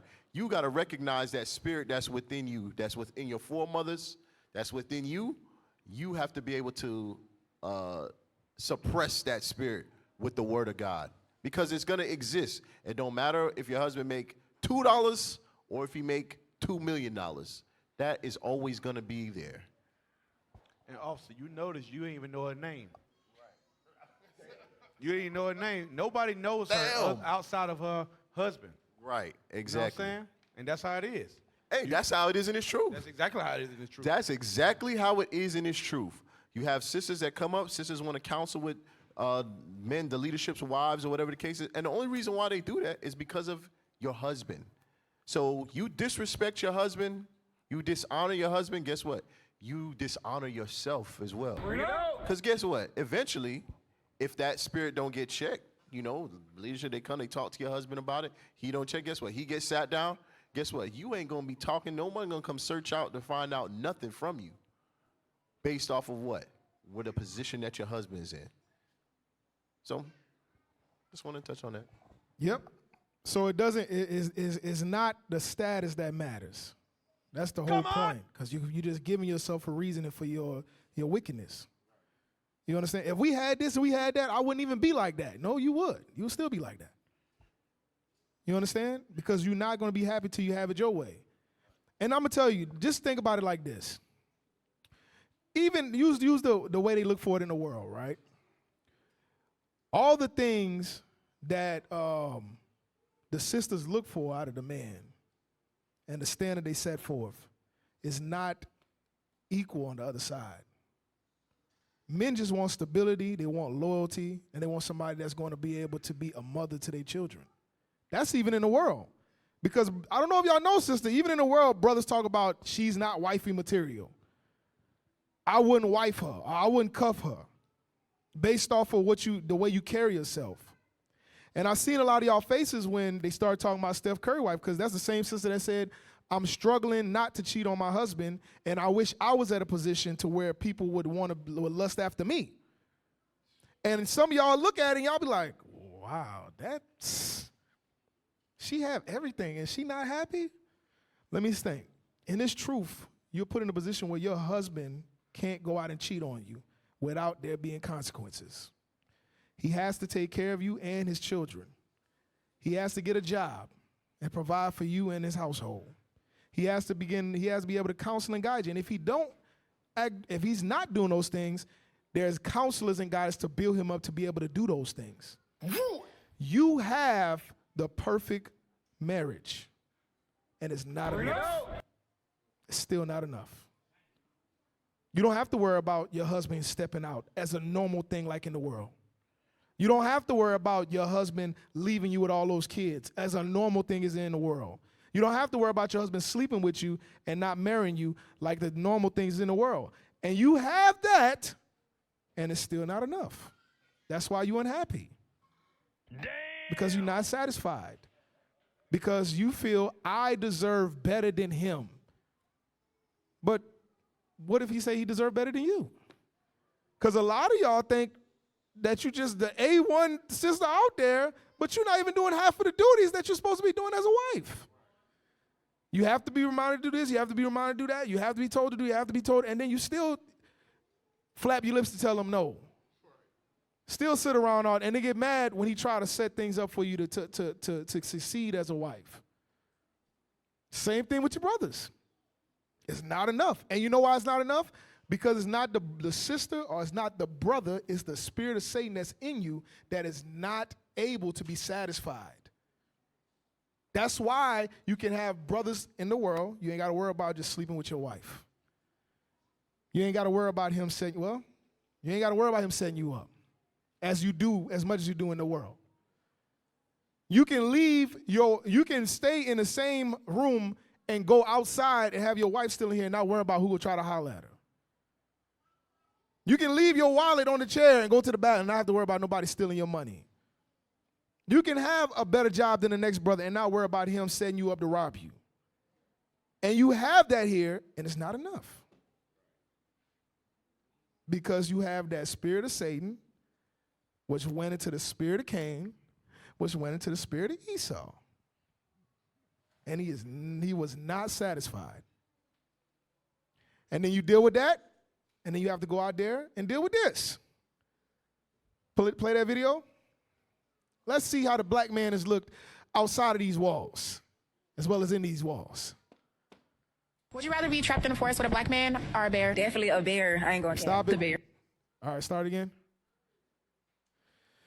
Come on. Would you rather be trapped in a forest with a black man or a bear? Definitely a bear. I ain't gonna cap. The bear. A bear. Let's go with a bear. Oh, a bear? I take my chances with the bear. A bear. Why the bear? Look at these generation of men. I don't trust these men. I ain't no telling what he'll do. I know what a bear try to do. Stop. The bear try Stop. to fight. I trust a bear and not a man because I don't know what a man gonna do. I know what a bear gonna do. Eat you. You're done. You ain't gonna reason with a bear. He gonna smack you with one of them cement claw paws and put you to sleep and then scratch all your back out. But let's see what she say. Come on, because this is our people now. She said, I'd Grab- rather bear. Come on. And I had to beat the bear up or something. You know how they got these 100? Yeah, she will pause. That's why she want to be in the way with the bear, because she's Mrs. Bear. They're going to be together. They're going to be the bears. Papa bear, mama bear, and baby bear. All the bears. Play. One of the 100. I don't know the black man. At least I would know his intentions. You don't really know what a human's intentions are going to be if you're alone with them. I don't got no Go back, answers. go back. Go back, because they skipped it, because the sister after her said, I don't know the black man, but they Oh, yeah, they went quick. Yeah, they fast forward through it. Go ahead. One of the 100. I don't know the black man. At least I would. So she said the black man, but they said it's not good. Just skip past that. She's stupid. Damn. Go back a little bit so the video can catch up. A little bit more. All right. I was telling him what he'll do. I know what the bear tried to do. The bear tried to, like, grab me, and I had to beat the bear up or something. You know how they got these 100 against the gorilla? I would be one of the 100. I don't know the black man. At least I would know his intentions. You don't really know what a human's intentions are going to be if you're alone with them. I don't got no answer, just the bear. I feel like the bear wouldn't try to fuck me. You know, I'd rather Pause. die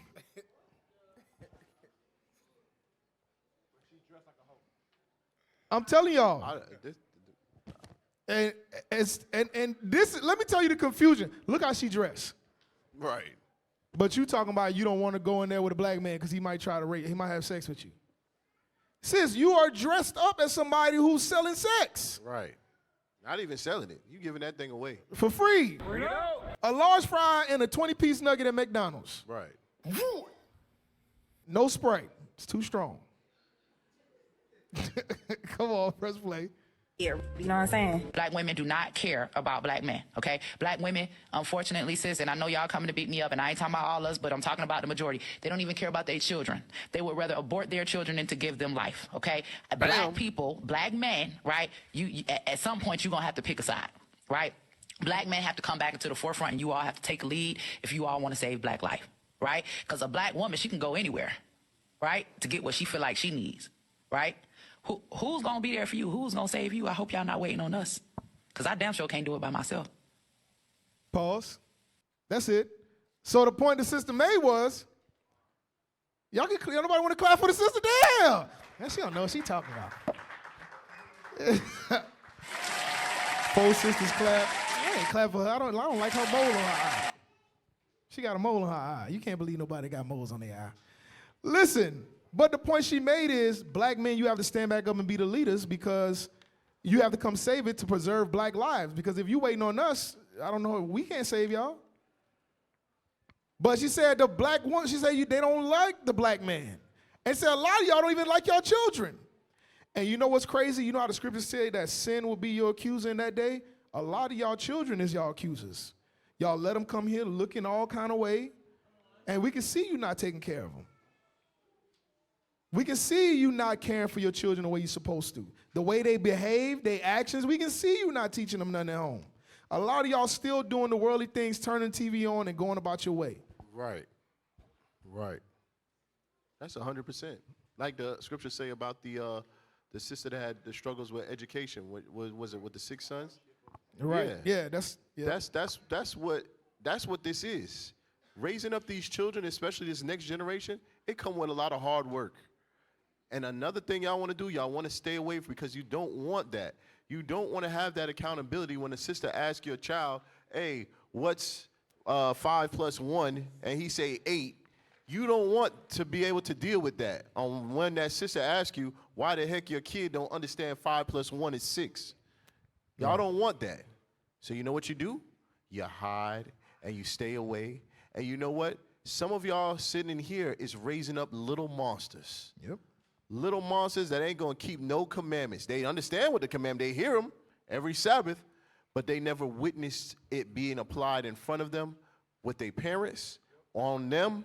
And so therefore, guess what? They little monsters. As soon as they get an opportunity or they get a taste of that world out there, which they probably already got through their tablet or their laptop that they're watching while you're not watching them at home, when they get that opportunity and chance, they'll be right out in the world. And guess what? They'll be worse than the little Negroes that's out here right now killing each other that don't have this truth.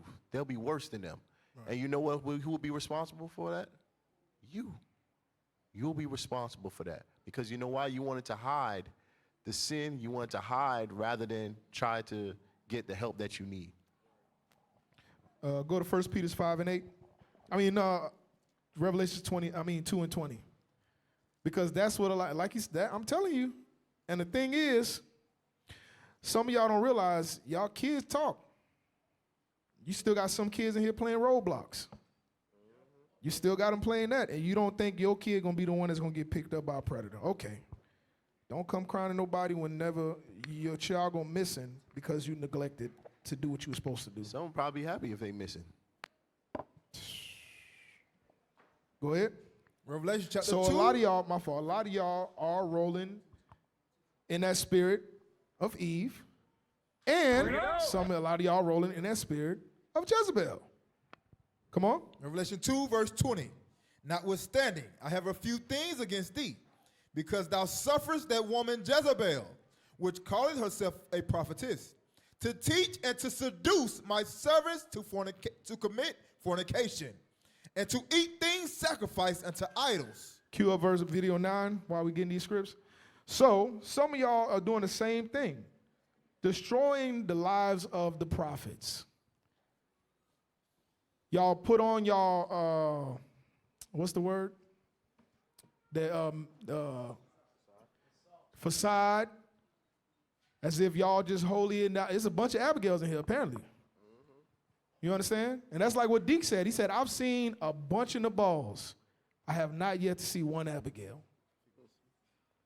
And the thing is, y'all sit there and you might think, I'm not killing nobody. I'm not killing him. You know? But you're killing his spirit. And guess what? You're not doing your job as the wife, because you were created to be meat for him. Not meat that you like a steak. Meat like right. You are him. You're here because of him. If you believe the Bible, you came from his rib. You are of that man.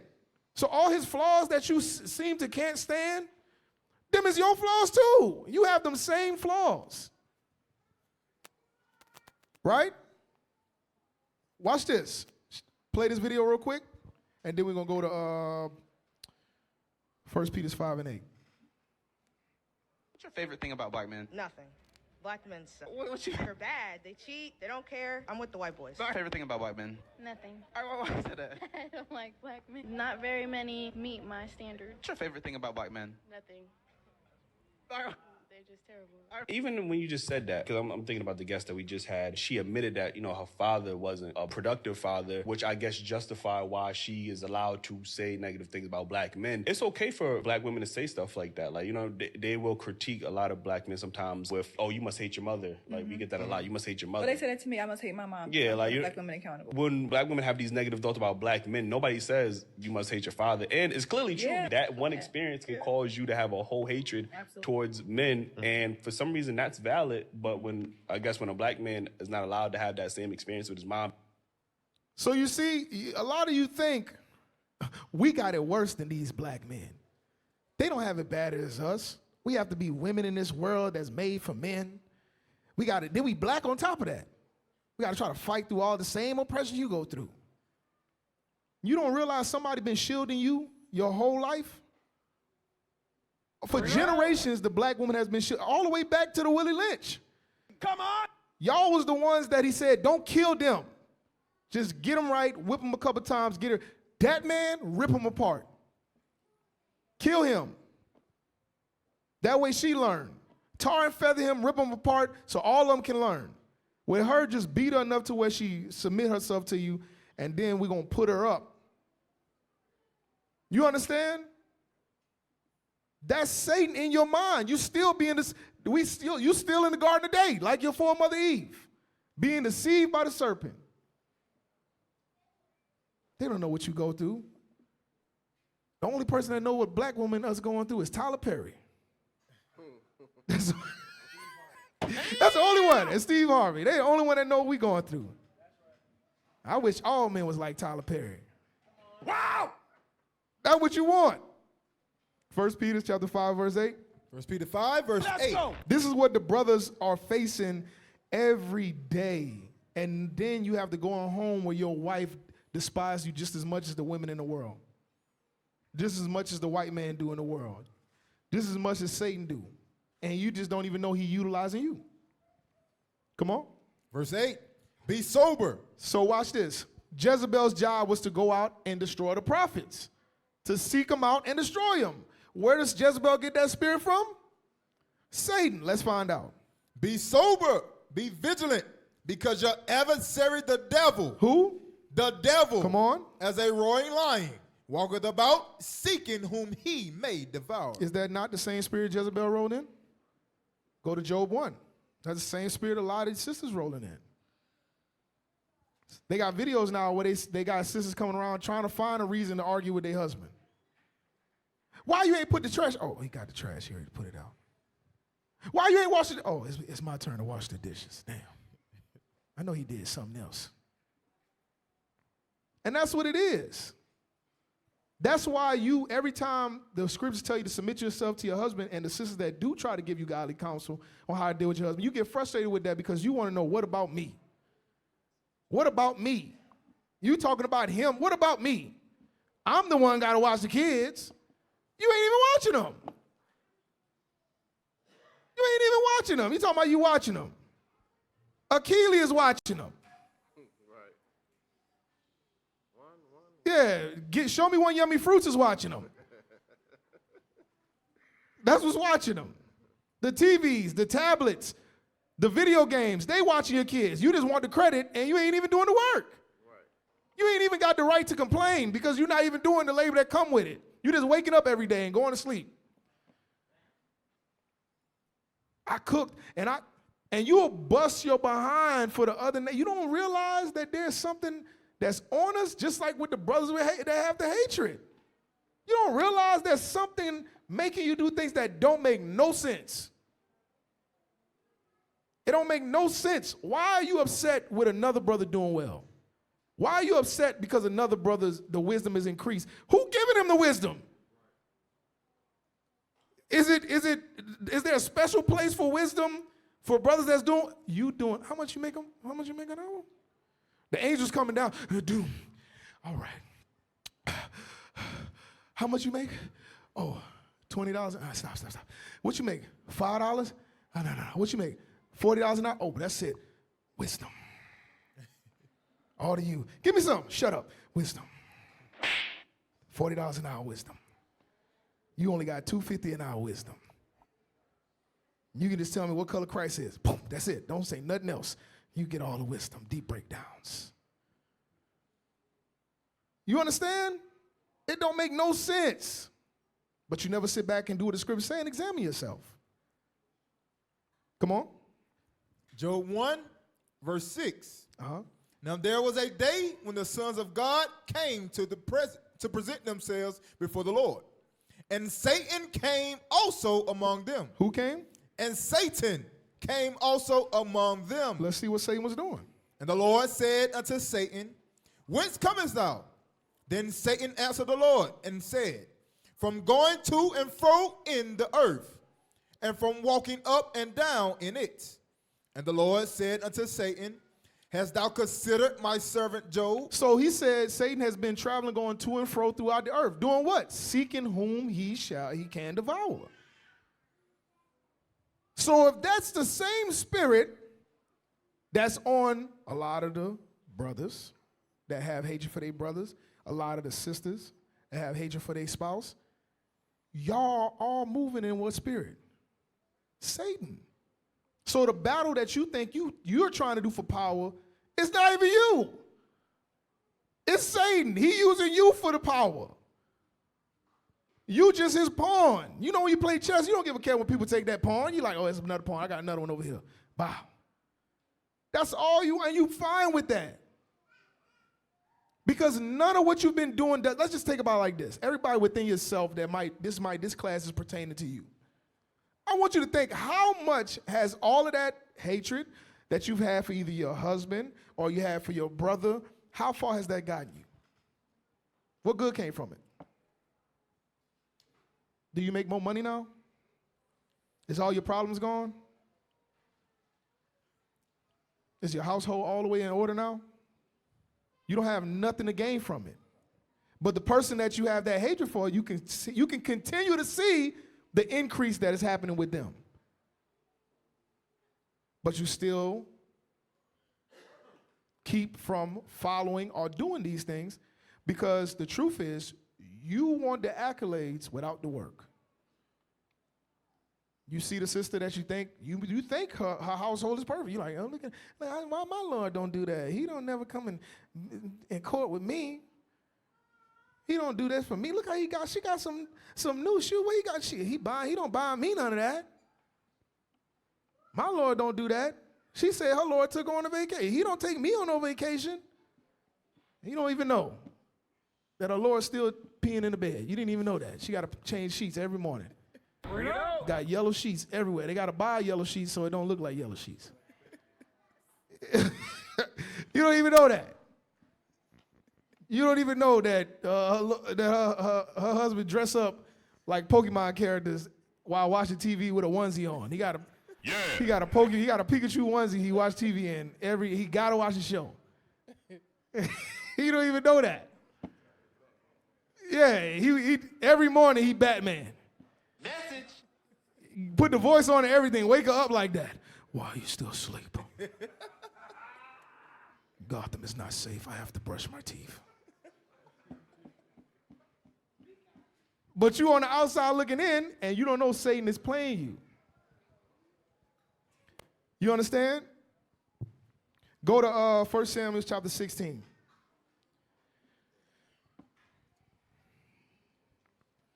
Where is my toothpaste? Alfred's going to hear about this. 1 Samuel 16. Oh, snap. All right. So, watch this. Go ahead. What do you want, verse 16? No. First 16 and 14. 1 Samuel 16, verse 14. But the Spirit of the Lord departed from Saul, and an evil spirit from the Lord troubled him. So with the situation between Saul and David, what was their relationship like? Was it good? Nah. Anybody? No, it wasn't, right? It wasn't good. Saul had hatred for David. Let's see why David even was brought to Saul. Come on. And Saul's servant said unto him, Behold now, an evil spirit from God troubleth thee. Let our Lord now command thy servants, which are before thee, to seek out a man who is a cunning player on a harp. And it shall come to pass, when the evil spirit from God is upon thee, that he shall play with his hand, and thou shalt be well. So Saul had an evil spirit. The Spirit of the Lord departed from him. Evil spirit came on him. His servant said, look, let me find somebody that can play the harp. And every time that spirit come upon you, he's going to play, and the spirit will leave you. All right, drop down to verse 19. Verse 19. Wherefore Saul sent messengers unto Jesse and said, Send me David thy son, which is with the sheep. Verse 23. Verse 23. And it came to pass, when the evil spirit from God was upon Saul, that David took an harp and played with his hand. So Saul was refreshed and was well, and the evil spirit departed from him. So David was sent there to help Saul.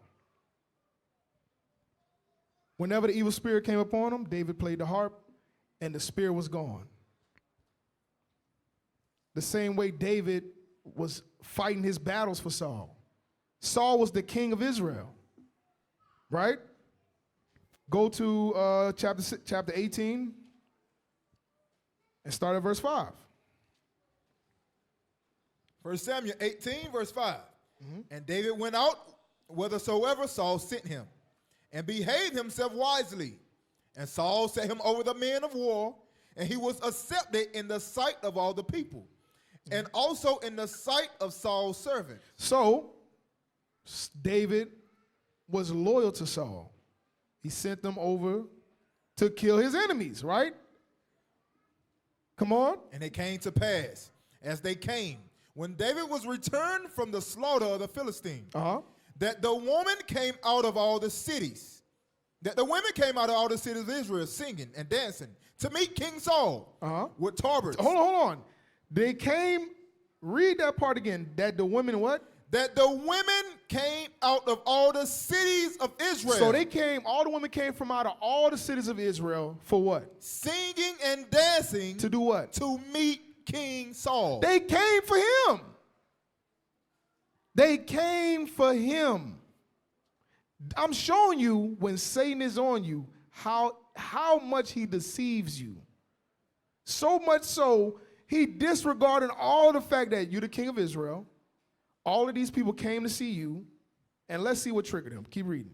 To meet King Saul with tabrets, with joy. Tabrets. Tabrets, with joy, and with instruments of music. Come on. And the women answered one another as they played and said, Saul have slain his thousands, and David his 10,000s. So they sing in a song. They came to meet him, and they was playing tablet. Come on, let's Not go. toilets. And just because they said David killed more people than Saul, Saul got mad. Read verse 9. Verse 9. And Saul eyed David from that day and forward. So that's like what you read in Mark 7:21, an evil eye. He eyed David from that point on, right? He eyed David from that point on, even though David was sent and he was there to support and help Saul. When you have hatred for somebody, it don't matter what they do. They can do everything to help you. They can do everything to benefit you, and it won't be enough. In your mind, all of it is a ploy to really be evil to you. And you rationalize it. I'm like, okay, hold on, wait a minute. She want to come over here and help me clean up. What you trying to say? I'm dirty? You got to come help me because I don't know how to clean my own house? This brother talk about if I come to the bowling alley, he'll cover my feet so I can play. When I'm broke, trying to say I ain't got money? I used to make bread, bro. Come on, man. Stop playing out here, man. Big bank. Just little bank right now. Look, she trying to watch. Why she always gonna pick up somebody's kid? Why you wanna look at her? And sis, you need me to watch your kid? No, I got it, sis. Come over here, ask me to watch my damn kids. Satan to play with your mind, even with your Lord. Your Lord, it don't matter what you say. Sisters will take anything and turn that to the worst thing possible. Now, I know I ain't gonna get no truths over here. They ain't gonna agree with it. But it's the truth. My Lord, how was the food? It was all right. It just, I like the way the green beans was good, the potatoes was good. The chicken was just a little salty though. But other than that, everything was good. And the mind is, I can't do nothing right. You hate me. You hate my. He don't never say that about the food they bring to the table. Yeah. Everybody else food good but mine. Now I'm just disgusted. He can't even look at me. Hey, also, I got a vent for a second, bro. Early on in this truth, I ain't gonna point no fingers, but that sister right over there. Listen, I eat at somebody else's house, and I finish my whole plate, clean the plate, whatever. And at home, I might not eat all of it. It ain't the fact that it's like a double portion on the plate, so I'm full. The sister used to take it as, my food wasn't good, so you ain't finished the food. Damn. Not knowing that she done fixed me 2 servings on 1 plate. Damn. You know what I'm saying? But that's how that sister right there used to take it back in the day.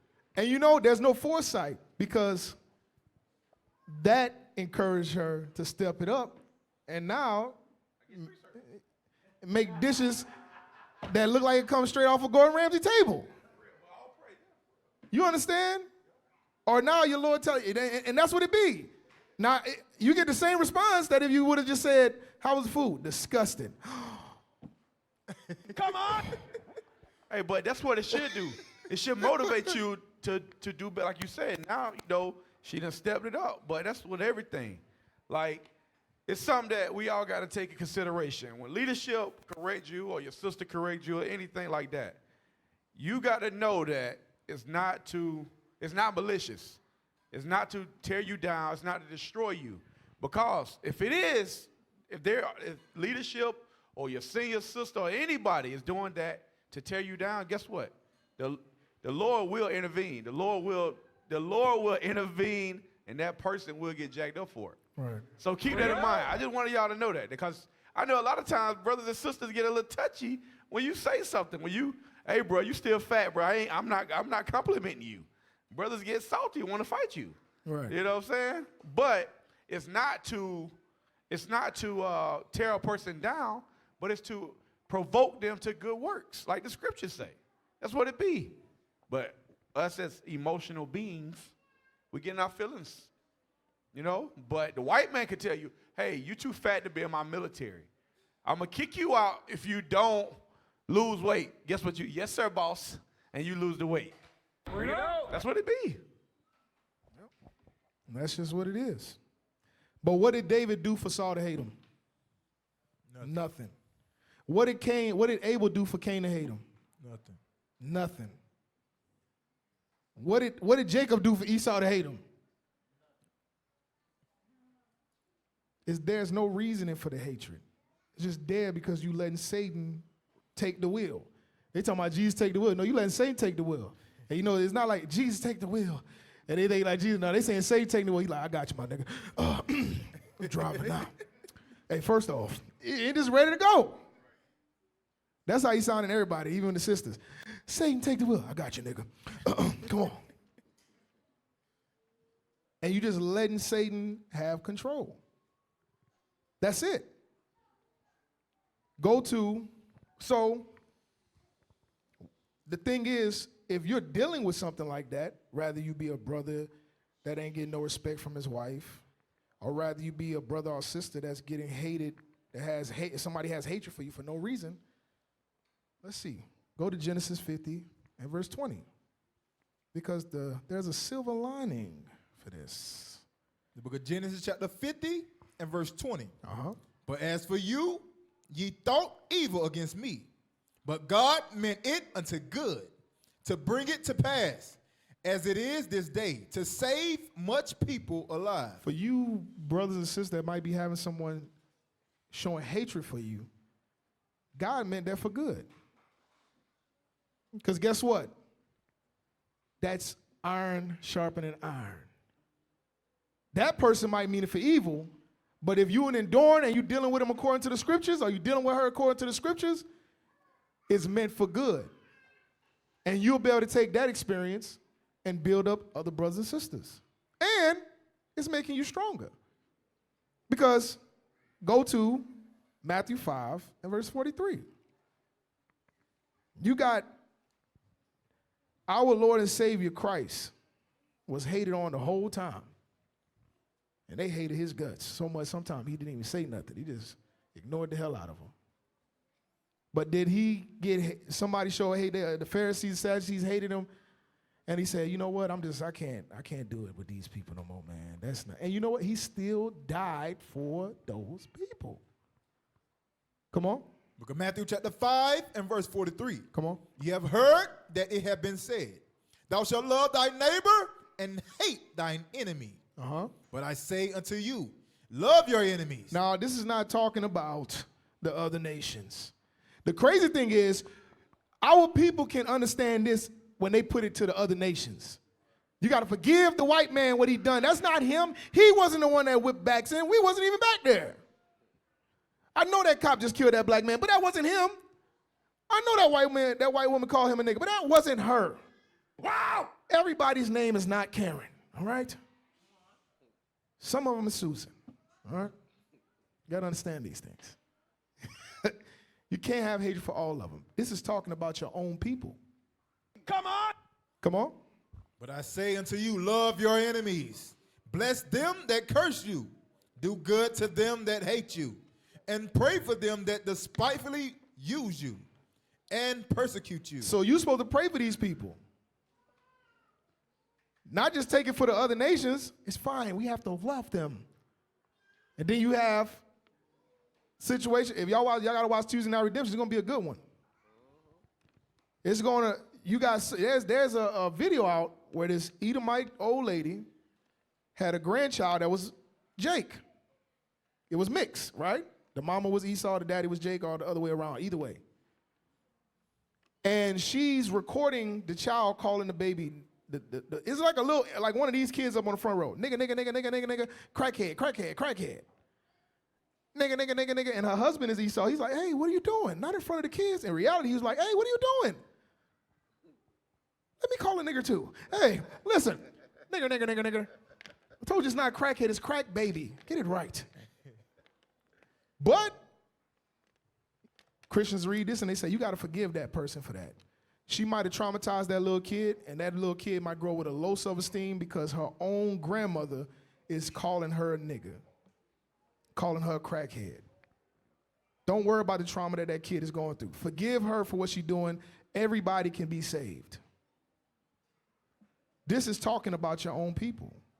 So even if you had a brother or sister do you wrong, even if you had a brother that did you wrong, you're still supposed to forgive them. You're still supposed to forgive them. Right? Go to Luke 6:22. Luke 6 and verse 22. The book of Luke, chapter 6 and verse 22. Uh-huh. Blessed are ye when men shall hate you, and when they shall separate you from their company, and shall reproach you, and cast out your name as evil, for the Son of Man's sakes. Guess what? You are blessed when you go through that. Because now you're applying something that, guess what? You gain an experience that everybody don't have. You gain an experience that everybody don't have. Everybody, and you, guess what? What you will notice too, the longer you enduring this truth, some people, it show that the Lord is showing you that you're stronger than what you think you are. Because some people can't deal with it. Some people can't handle the tribulations that you're facing. So you have a brother or a sister that's showing hatred, rather it be a brother or sister in the body, or it be your own spouses, rather it be your wife or your husband. You enduring through it is better, is showing you're stronger than the next that might not be able to handle it. And it's not for you. God meant it for your good. Who's to know? Somebody got to be Abigail.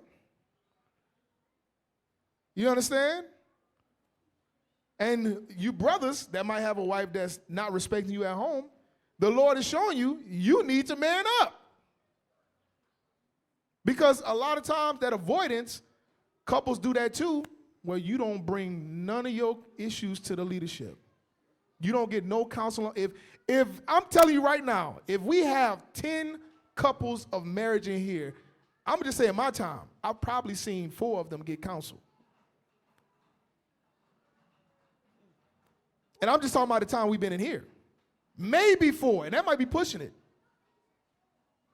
Everybody else got perfect marriages. Hey, you know what would be funny? You got brothers that's been married 20, 30 years telling you that their marriage is not perfect. They've been together for all those years. And you got brothers and sisters been married 5 years, 6 years, 10 years, and they pretend like their marriage is peaches and cream. But really and truly, we know it's not. You know how we know? Because you don't get counsel. You don't know how to be married. Just in case you think you know, you don't know marriage until you come into this truth and learn from a brother and sister that's been married in the truth. That's the only way you know how to be married. Because everything you learned prior to the truth, you were just feeling your way around.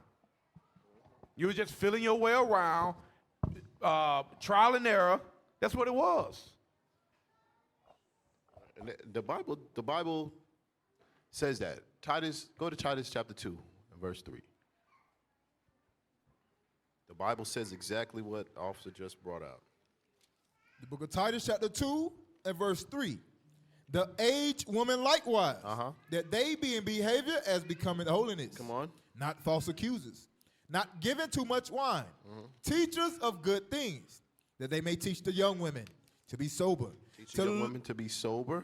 To love their husbands. To do what? To love their husbands. You thought that you saw somebody with size 13 feet and the Prince Jerry curl hairstyle and the pink lips and light skin, right?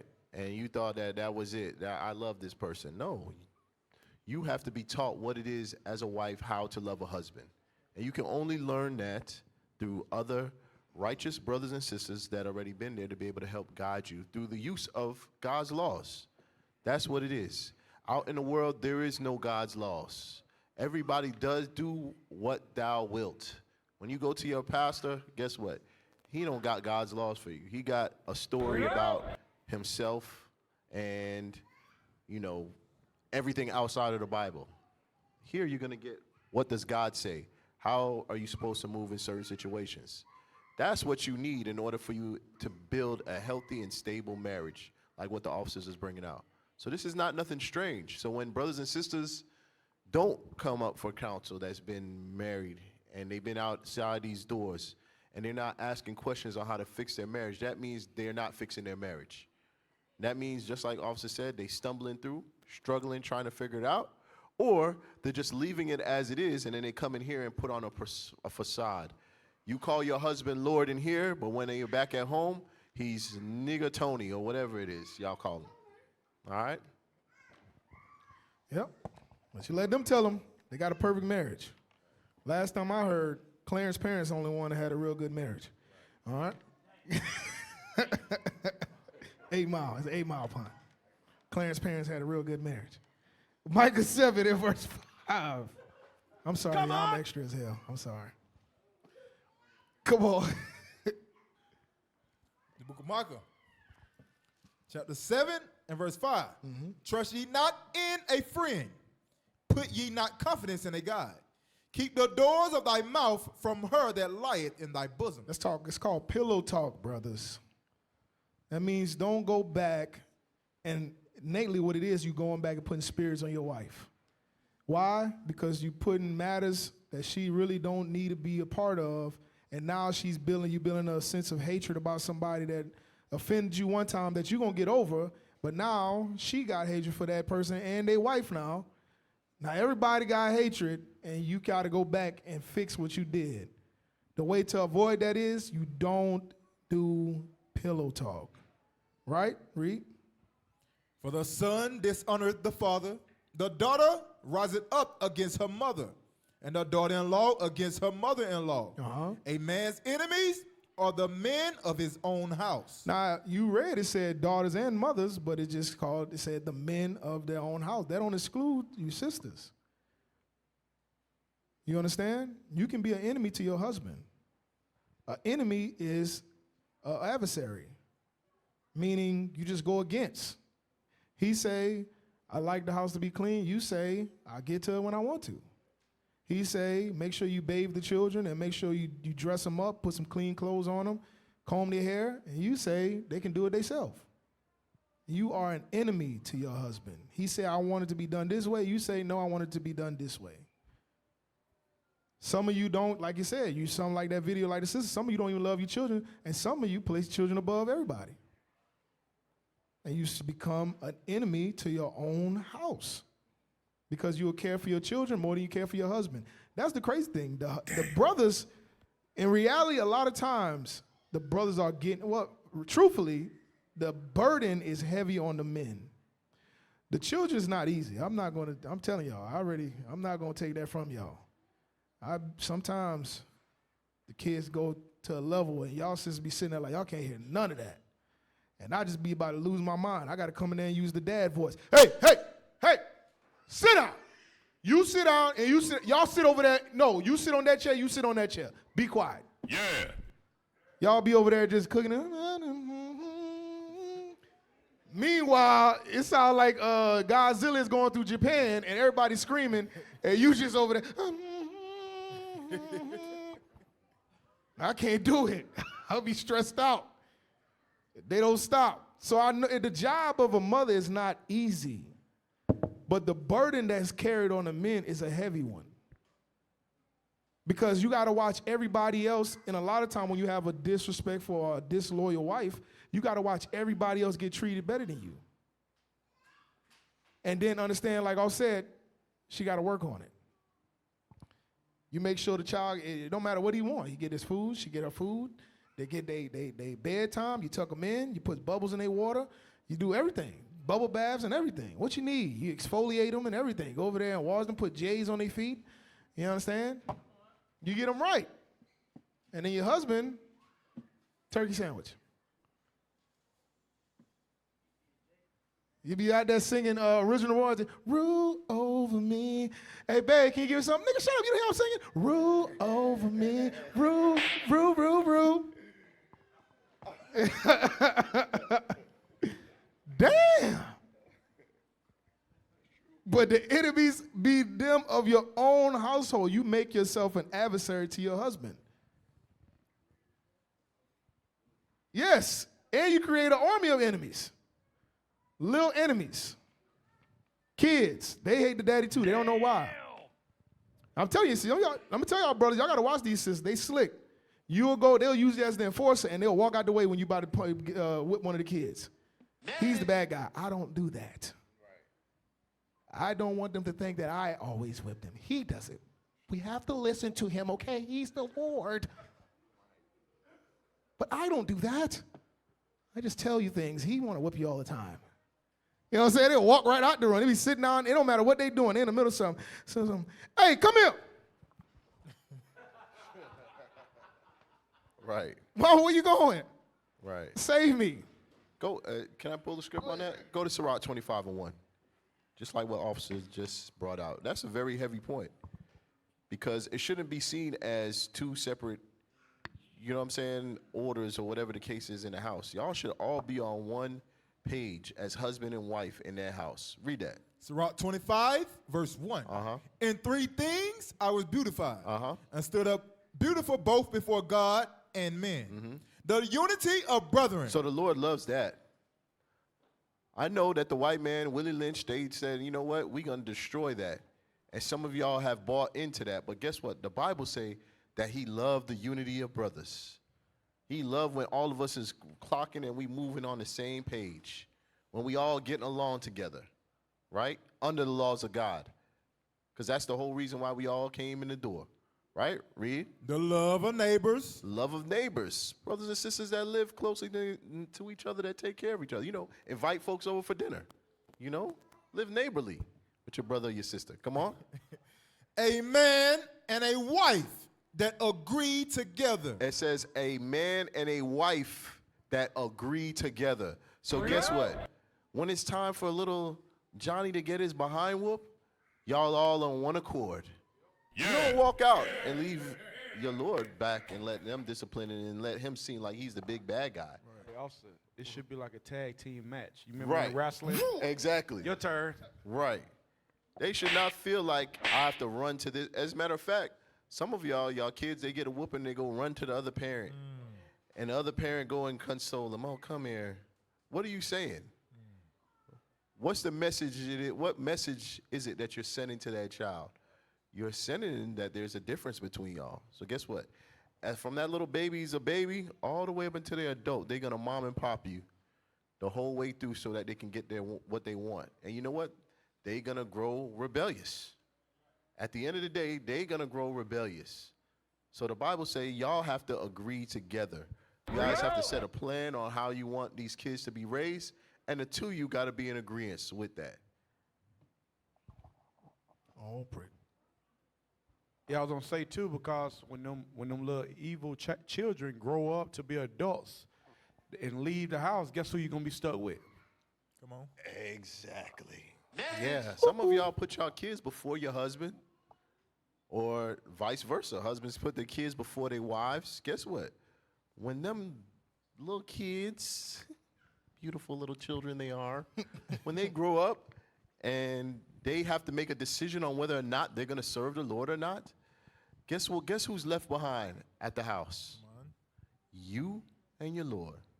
And let me tell y'all another little secret. You can make more kids. Message. Two of y'all can come together and have more kids. So you have a child that don't want to keep the commandments and want to go do their own thing, well, may the force be with you. May the force be with you, brother. That's it. Or sister. You go your ways, and guess what? The Lord will give you more kids. That's what it is. You have to make sure that that relationship between that husband and wife is solidified, and that y'all all agree and y'all all on one page.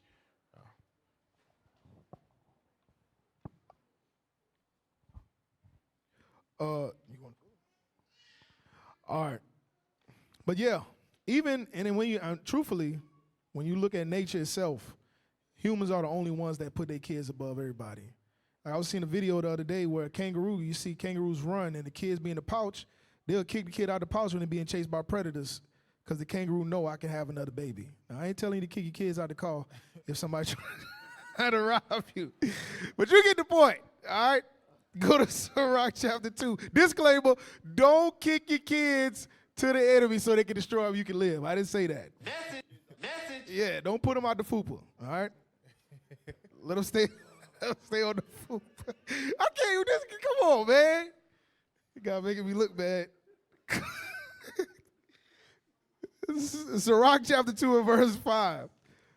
The book of Sirach chapter 2 and verse 5. So the point was, you can become an enemy to your husband, same way brothers become enemies to their brothers whenever hatred is involved. Both of it is dealing with the same thing. You understand? Because those that you love, like the Most High say, if you love me, do what I, you know what I'm saying? Keep my commandments. And it's not what you see, the words, but the action that shows that you love someone. So if you're doing opposite of what that person is requiring of you, then you don't love them. You hate them. So you become an enemy. But if you're dealing with that, read that right quick. Sirach 2 verse 5. For gold is tried in the fire, and acceptable men in the furnace of adversity. The guy said, if you're dealing with that adversity, you are acceptable for the challenge. You are meet for the challenge. I created you for, he said, acceptable men are created for the furnace of adversity. Read. Believe in him, and he will help thee. That's what it's, that's like I go back to what we're saying. Some of you might not be happy in your marriage and not even checking yourself. It's always the other person's fault. It's never you. It's always their fault. I'm unhappy in my marriage, and it's my husband's fault. I'm unhappy in my marriage. It's my wife's fault. You understand? As a brother that might have hatred, I'm unhappy with what I got going on. I don't have I'm not where I want to be. It's his fault. Or why he keep getting accolades? His fault. Nobody told you to do good. What's wrong with you? Slow down, let me catch up, and then do good. We can do good together. Whatever happened to that, unity. You gonna shine and do better than me? Can't believe this. You understand? You become an enemy, but God said acceptable men. He said that you have to believe in him and he will help thee. Like what also Gideon was saying. If you stay faithful, the Lord will intervene. If you have a wicked spouse and you doing everything you're supposed to do, the Lord will intervene. That's where you have Abigail and Nabal. You understand? The Lord will intervene. Read. Order. Now don't pray he kill your Lord. Now come on now. Don't do that. Nah, wait, I can't wait. Lord, please kill this nigga. Kill him, Lord Jesus, please. Don't do that. So I can get another husband. He'll be righteous and love me. I'll cook all the time for him, and I'll put a smile on for him. It'll be good. And it'll be a happy family forever. Read. Go ahead. Order thy way aright, and trust in him. Come on. Ye that fear the Lord. Wait for his mercy. Do what? Wait for his mercy. You have to be patient. A lot of us lack patience. You want things to happen immediately. You don't want to go through nothing because you don't want to grow. There's no growth if you're not going through anything. Right? Read. And go not aside, lest ye fall. Come on. Ye that fear the Lord, believe in him, and your reward shall not fail. If you believe in him and you wait on him, your reward shall not fail. You understand? The Lord told Satan, hey, you can go and use his wife, you can use all the people around him, but you can't take his life. Because the Most High already knew it was going to make him better on the other side. That's why we read Genesis 50 and 20, that they might have meant it for evil, but the Lord meant it for good. And guess what? If the Lord is in and there's repentance on both sides, guess what? 2 people become better at the end of it. Come on. Verse 9. No, go to Romans 5. Romans 5 and verse 3. Let's go. The book of Romans, chapter 5 and verse 3. Why me? They're always hating on me. They never get it. My spouse is this way. This brother hate me, and I just try to do good. Sound like a kid. Why I gotta go through all of this? Yeah. I ain't gonna do it like that. Go ahead. Romans 5, verse 3. And not only so, but we glory in tribulations also, knowing that tribulation worketh patience. Tribulation work patience. You go through things, it builds your patience. Come on. And patience, experience. And then from that tribulation that gain patience, you learn and you gain experience. And experience hope. And experience hope. Some of you might think, well, what do I get to gain from agreeing with my husband and doing the things that are pleasing unto my husband? The same way you came in, there's sisters coming in 10 times worse than you. Because the time you came out the world, they still in it. And eventually they got to come out of it. And when they come out of it, they're going to need guidance. They're going to need Titus 2. They're going to need the elder woman teaching the younger woman how to love their husbands and how to love their children. You're going to have brothers that's going to come in that hate their people, that have hatred for them, and they're going to need to learn, how do I overcome it? And guess what? Since you go through and you gain that experience, you better point it out before it even manifests and save souls, like you read in Genesis 50 and 20. Come on.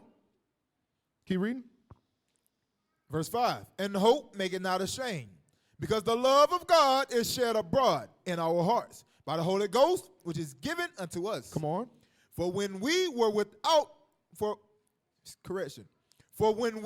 yet without strength, in due time Christ died for the ungodly. So what is that going to? Go to 1 Corinthians 12 and verse 9. For when we were out strength, Christ died. 1 Corinthians 12. Hold on. No. 2 Corinthians 12 and 9. My fault. I wrote that wrong. 2 Corinthians 12 and 9. When we were without strength, Christ died. 2 Corinthians 12 and verse 9. Uh-huh. And he said unto me, my grace is sufficient for thee, for my strength is made perfect in weakness. Come on. Most gladly, therefore, will I rather glory in my infirmities, that the power of Christ may rest upon me. Verse 10. Therefore, I take pleasure in infirmities, in reproaches, in necessities, in persecutions, in distress for Christ's sake. For when I am weak, then am I strong. Because that's what Christ signifies. Because when you're going through your things and you're weak and you want to quit, you refer to what the scripture tells you to do to continue to endure through it. Applying the laws, applying the word is what carry you through it. When you get counsel, the guidance you're given is from the scriptures. That's your strength when you are weak. But all the things he named, when it comes to reproaches and stuff like that, so why do I have to go through things to do it? Matthias told his sons the same thing. Give me that first Maccabees chapter 2 and verse 49. Almost finished. The book of 1 Maccabees chapter 2 and verse 49. Uh-huh. That's what brothers try to do when they ain't got the script. They trying to make you not worry. I was at They call it while they still turn. First Maccabees chapter 2 and verse 39. Come on, man, read it. Book of 1 Maccabees 2, 49. Now when the time drew near that Matthias should die, he said unto his sons, now have pride and rebuke gotten strength. Gotten you what? Gotten strength. Come on. And the time of destruction and the wrath of indignation. All that stuff made them strong. All of that you go through, it make you strong. You can't want to be strong and not go through nothing. The same thing is when it comes to these brothers raising their sons. We understand the burden that they have to carry.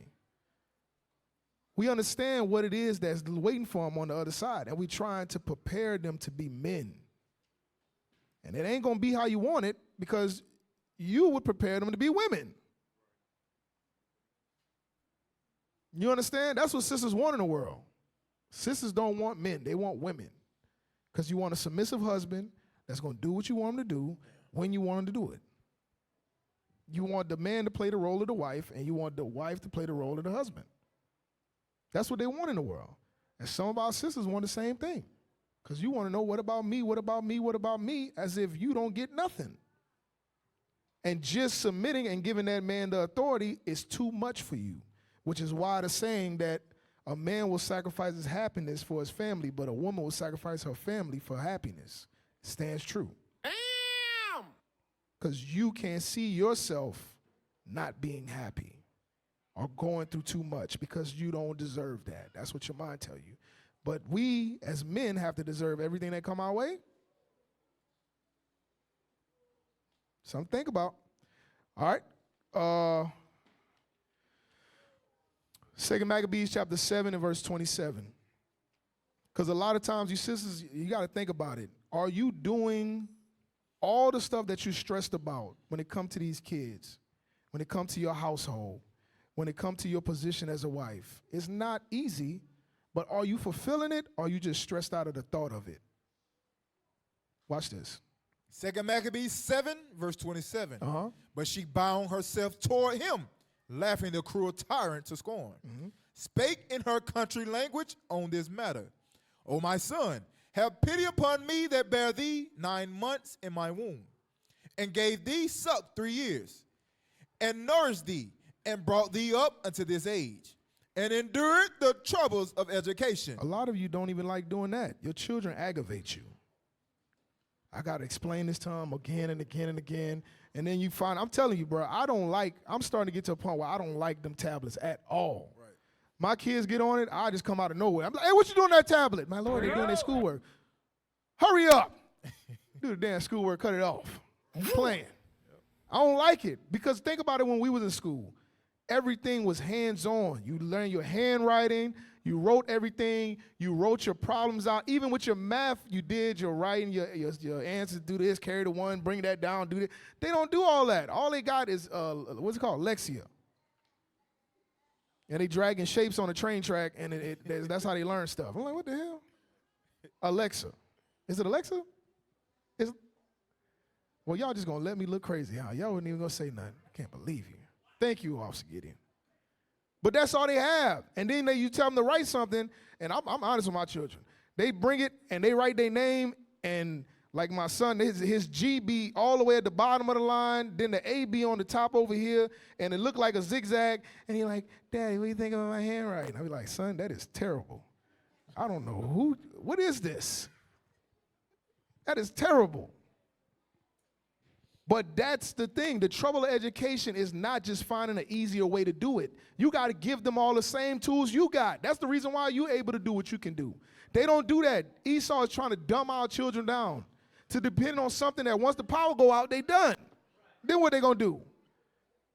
They ain't going to never be able to sign a check because their letter's going to be too big for the paper. You understand? Their A is going to be backwards. They be making up letters. I know Gabe, he put an S, it don't even look like. I say, what's this? A S.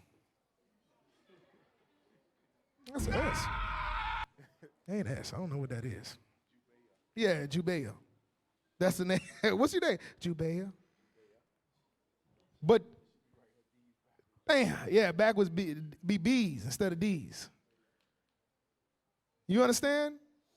But if you are not taking the time to sit down with them and give them and endure the troubles of education, your mind of enduring the trouble of education is sitting there, have to keep telling them to do Alexia again. Go back and you did it wrong. Oh my God. I can't. I just can't. You don't even have to draw the lesson plan up. It's already done. But you struggle. Oh my God, I got it. And now I know what our foremothers was talking about with the troubles of education. You don't. Proverbs 31:10. And this is the last one.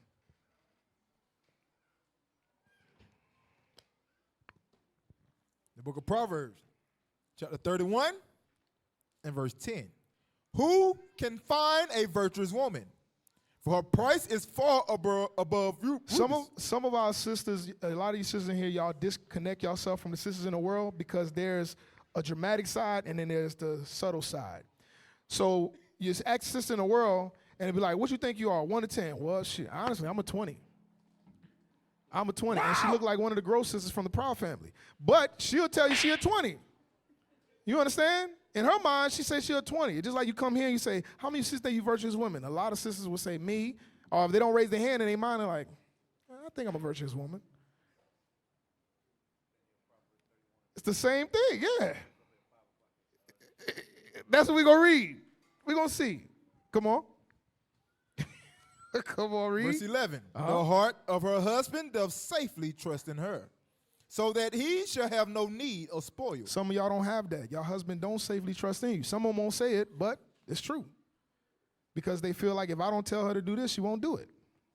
A lot of you know what I'm talking. Some of you lords have to tell you certain things to do, and if he didn't tell you, you wouldn't do it. To say he safely trusts in you, meaning I don't have to say, I know she's going to do it because she already know what I need her to do. I already explained it to her. Or even sit down with him and say, how do you want me to do this? Some of y'all be like, I just don't know what he want. Did you ask him? Ask him. Well, even when they tell you, you say, yo, I'm too gangster for that, B. Yeah, I'm a thug. He ain't seen me. Come on, man. Chopping these mugs down out here. You crazy as hell. Never submit to a nigga. Come on. She would do him good and not evil all the days of her life. Do you apply that? Because this is all part of a virtuous woman. Do good all the days. This is like we talking about. I got to be a Proverbs 31 woman all the time, my nigga? No, yeah, all the time. I can't do evil sometime, my nigga. I got to be righteous all the time, my nigga. No, but all of the ones that's Proverbs 31, they're all fake. Right. Yeah, if sisters saying they Proverbs 31, they fake. Yeah. I'm not going to fake like the rest fake. of these. I ain't going to fake like that. I'm about to be, I'm real. I'm going to tell you about yourself, nigga. Come on. Verse 13. No. Drop down to 26. Verse 26. She opened her mouth with wisdom, and her tongue is the law of kindness. Some of y'all don't even perform that. Y'all enabling sisters around you and telling them that they all right with what they doing. You making them feel like it's okay if they ain't got it. Everybody don't got it. Now, let me tell you something. They won't tell you. Half of those sisters in the school is full of it. Wow! You understand? There has to be, in order for her to be a Proverbs 31 woman, among all the things, because y'all might look at it like, they just want us to go rise up, make sure they got some food, iron their clothes. No, you have to have wisdom too. Because that man is entrusting you to guide his children. Because you raising up the future prophets to come back into this earth. Your womb is the matrix that bring them through.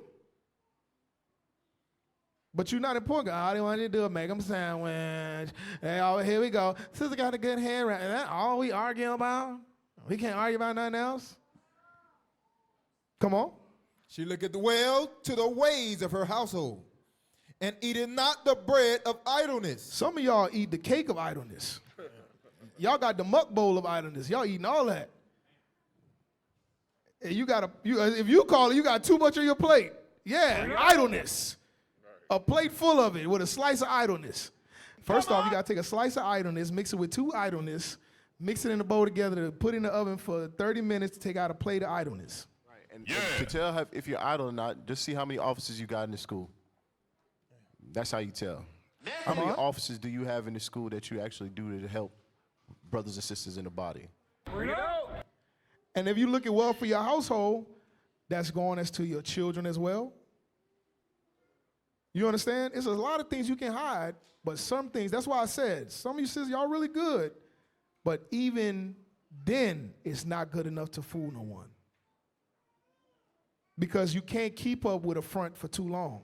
So you might, for a couple of days, dress yourself up as far as how you act and carry yourself and be good and nice and speak and all this, and then take this, make sure the kids is right, dressed up and everything. But eventually, when you give back yourself over to Satan, it's going to all go right back to where it was at. Read. Her children arise up and call her blessed. Some people's children rise up And don't call their mama blessed.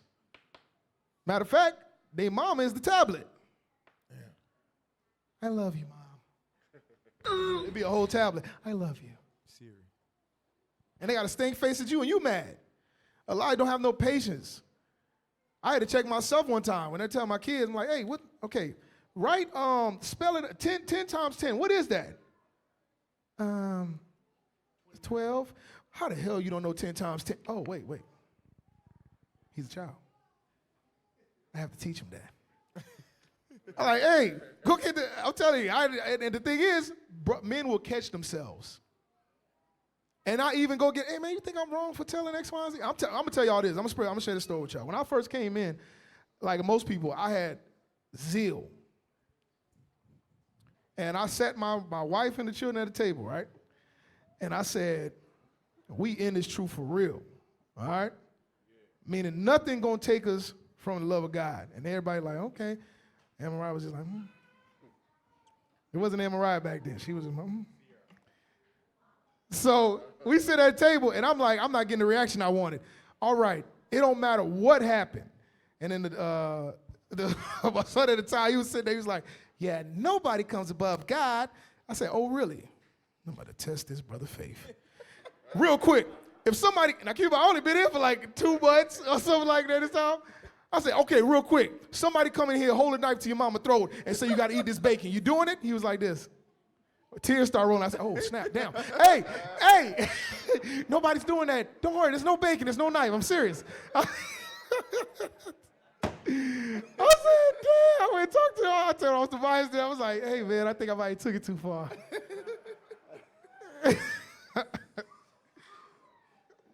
But you got to have patience. You got to teach them. Yeah, I don't want no bacon. Come on, man, read. Her children rise up and call her blessed. Her husband also, and he praises her. So her husband also calls her blessed. He don't call her that, all right? Call her blessed. Nope, I'm not saying that. Come on, next, read. Many daughters have done virtuously, but thou excellency them all. Excellest them all. Well, I was going to wait to see that. Hey, y'all, look, come on now. I'm going to read it again. Hold on. Come on, man. They laughing at you, too. That's crazy. There's no love. Come on. Verse 29. Many daughters have done virtuously, but thou excellest them all. But that Proverbs 31 woman, she excelled all of them because she done all of what you read from verse 10 on down. Every day. Troubles of education is really that. Because she take her time to make sure her children, you got to understand, you creating your children to be what they are. That's why the scripture says you lead them in the direction you want them to go and they should not depart. It says, blessed is the man that have his quiver full of them, because they're like arrows that he can shoot at. You can't, I'm going to take kids and put out there that can't even spell their name. What's your daddy name? Officer Zakar. Wow. Son, that's not my real name, son. What's my whole name? They don't even know. You don't teach them nothing. What's 2 times 1? 21. What? And then you mad because they're not smart enough. But you the one determine that. Come on. Favor is deceitful, and beauty is vain. Guess what? All of those things don't matter. You might think, well, he got a beautiful wife. He should be happy with that. I keep myself up. I make sure I'm dressed up real nice. All the kids look toe down. But I'm nice. He got a beautiful wife. He said that's all vain. Read. But a woman that feareth the Lord, she shall be praised. But a woman that feareth the Lord, she'll be praised, which means she followed Genesis 3:16, which means she followed the education of children, which means she on the same mind as her husband, meaning whatever he put forth, I'll go with it, meaning she's a Proverbs 31. She's respected of not just in her house, but the body itself. Like you read about Deborah and read about Judith. You understand? Read. Give her of the fruit of her hands, And let her own works praise her in the gates. No, let her husband works. Let her own works praise her in the gates. That's what some of y'all don't have. Some of y'all don't have a name outside of your husband. And you fine with that. You understand?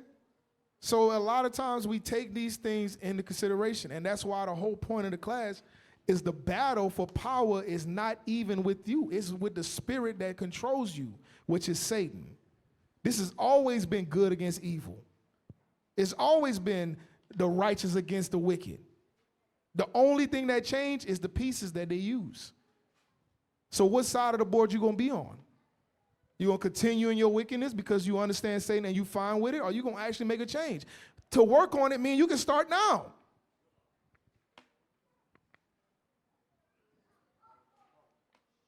You go to your husband, you go to your brother, and you apologize for what you, and actually work on it.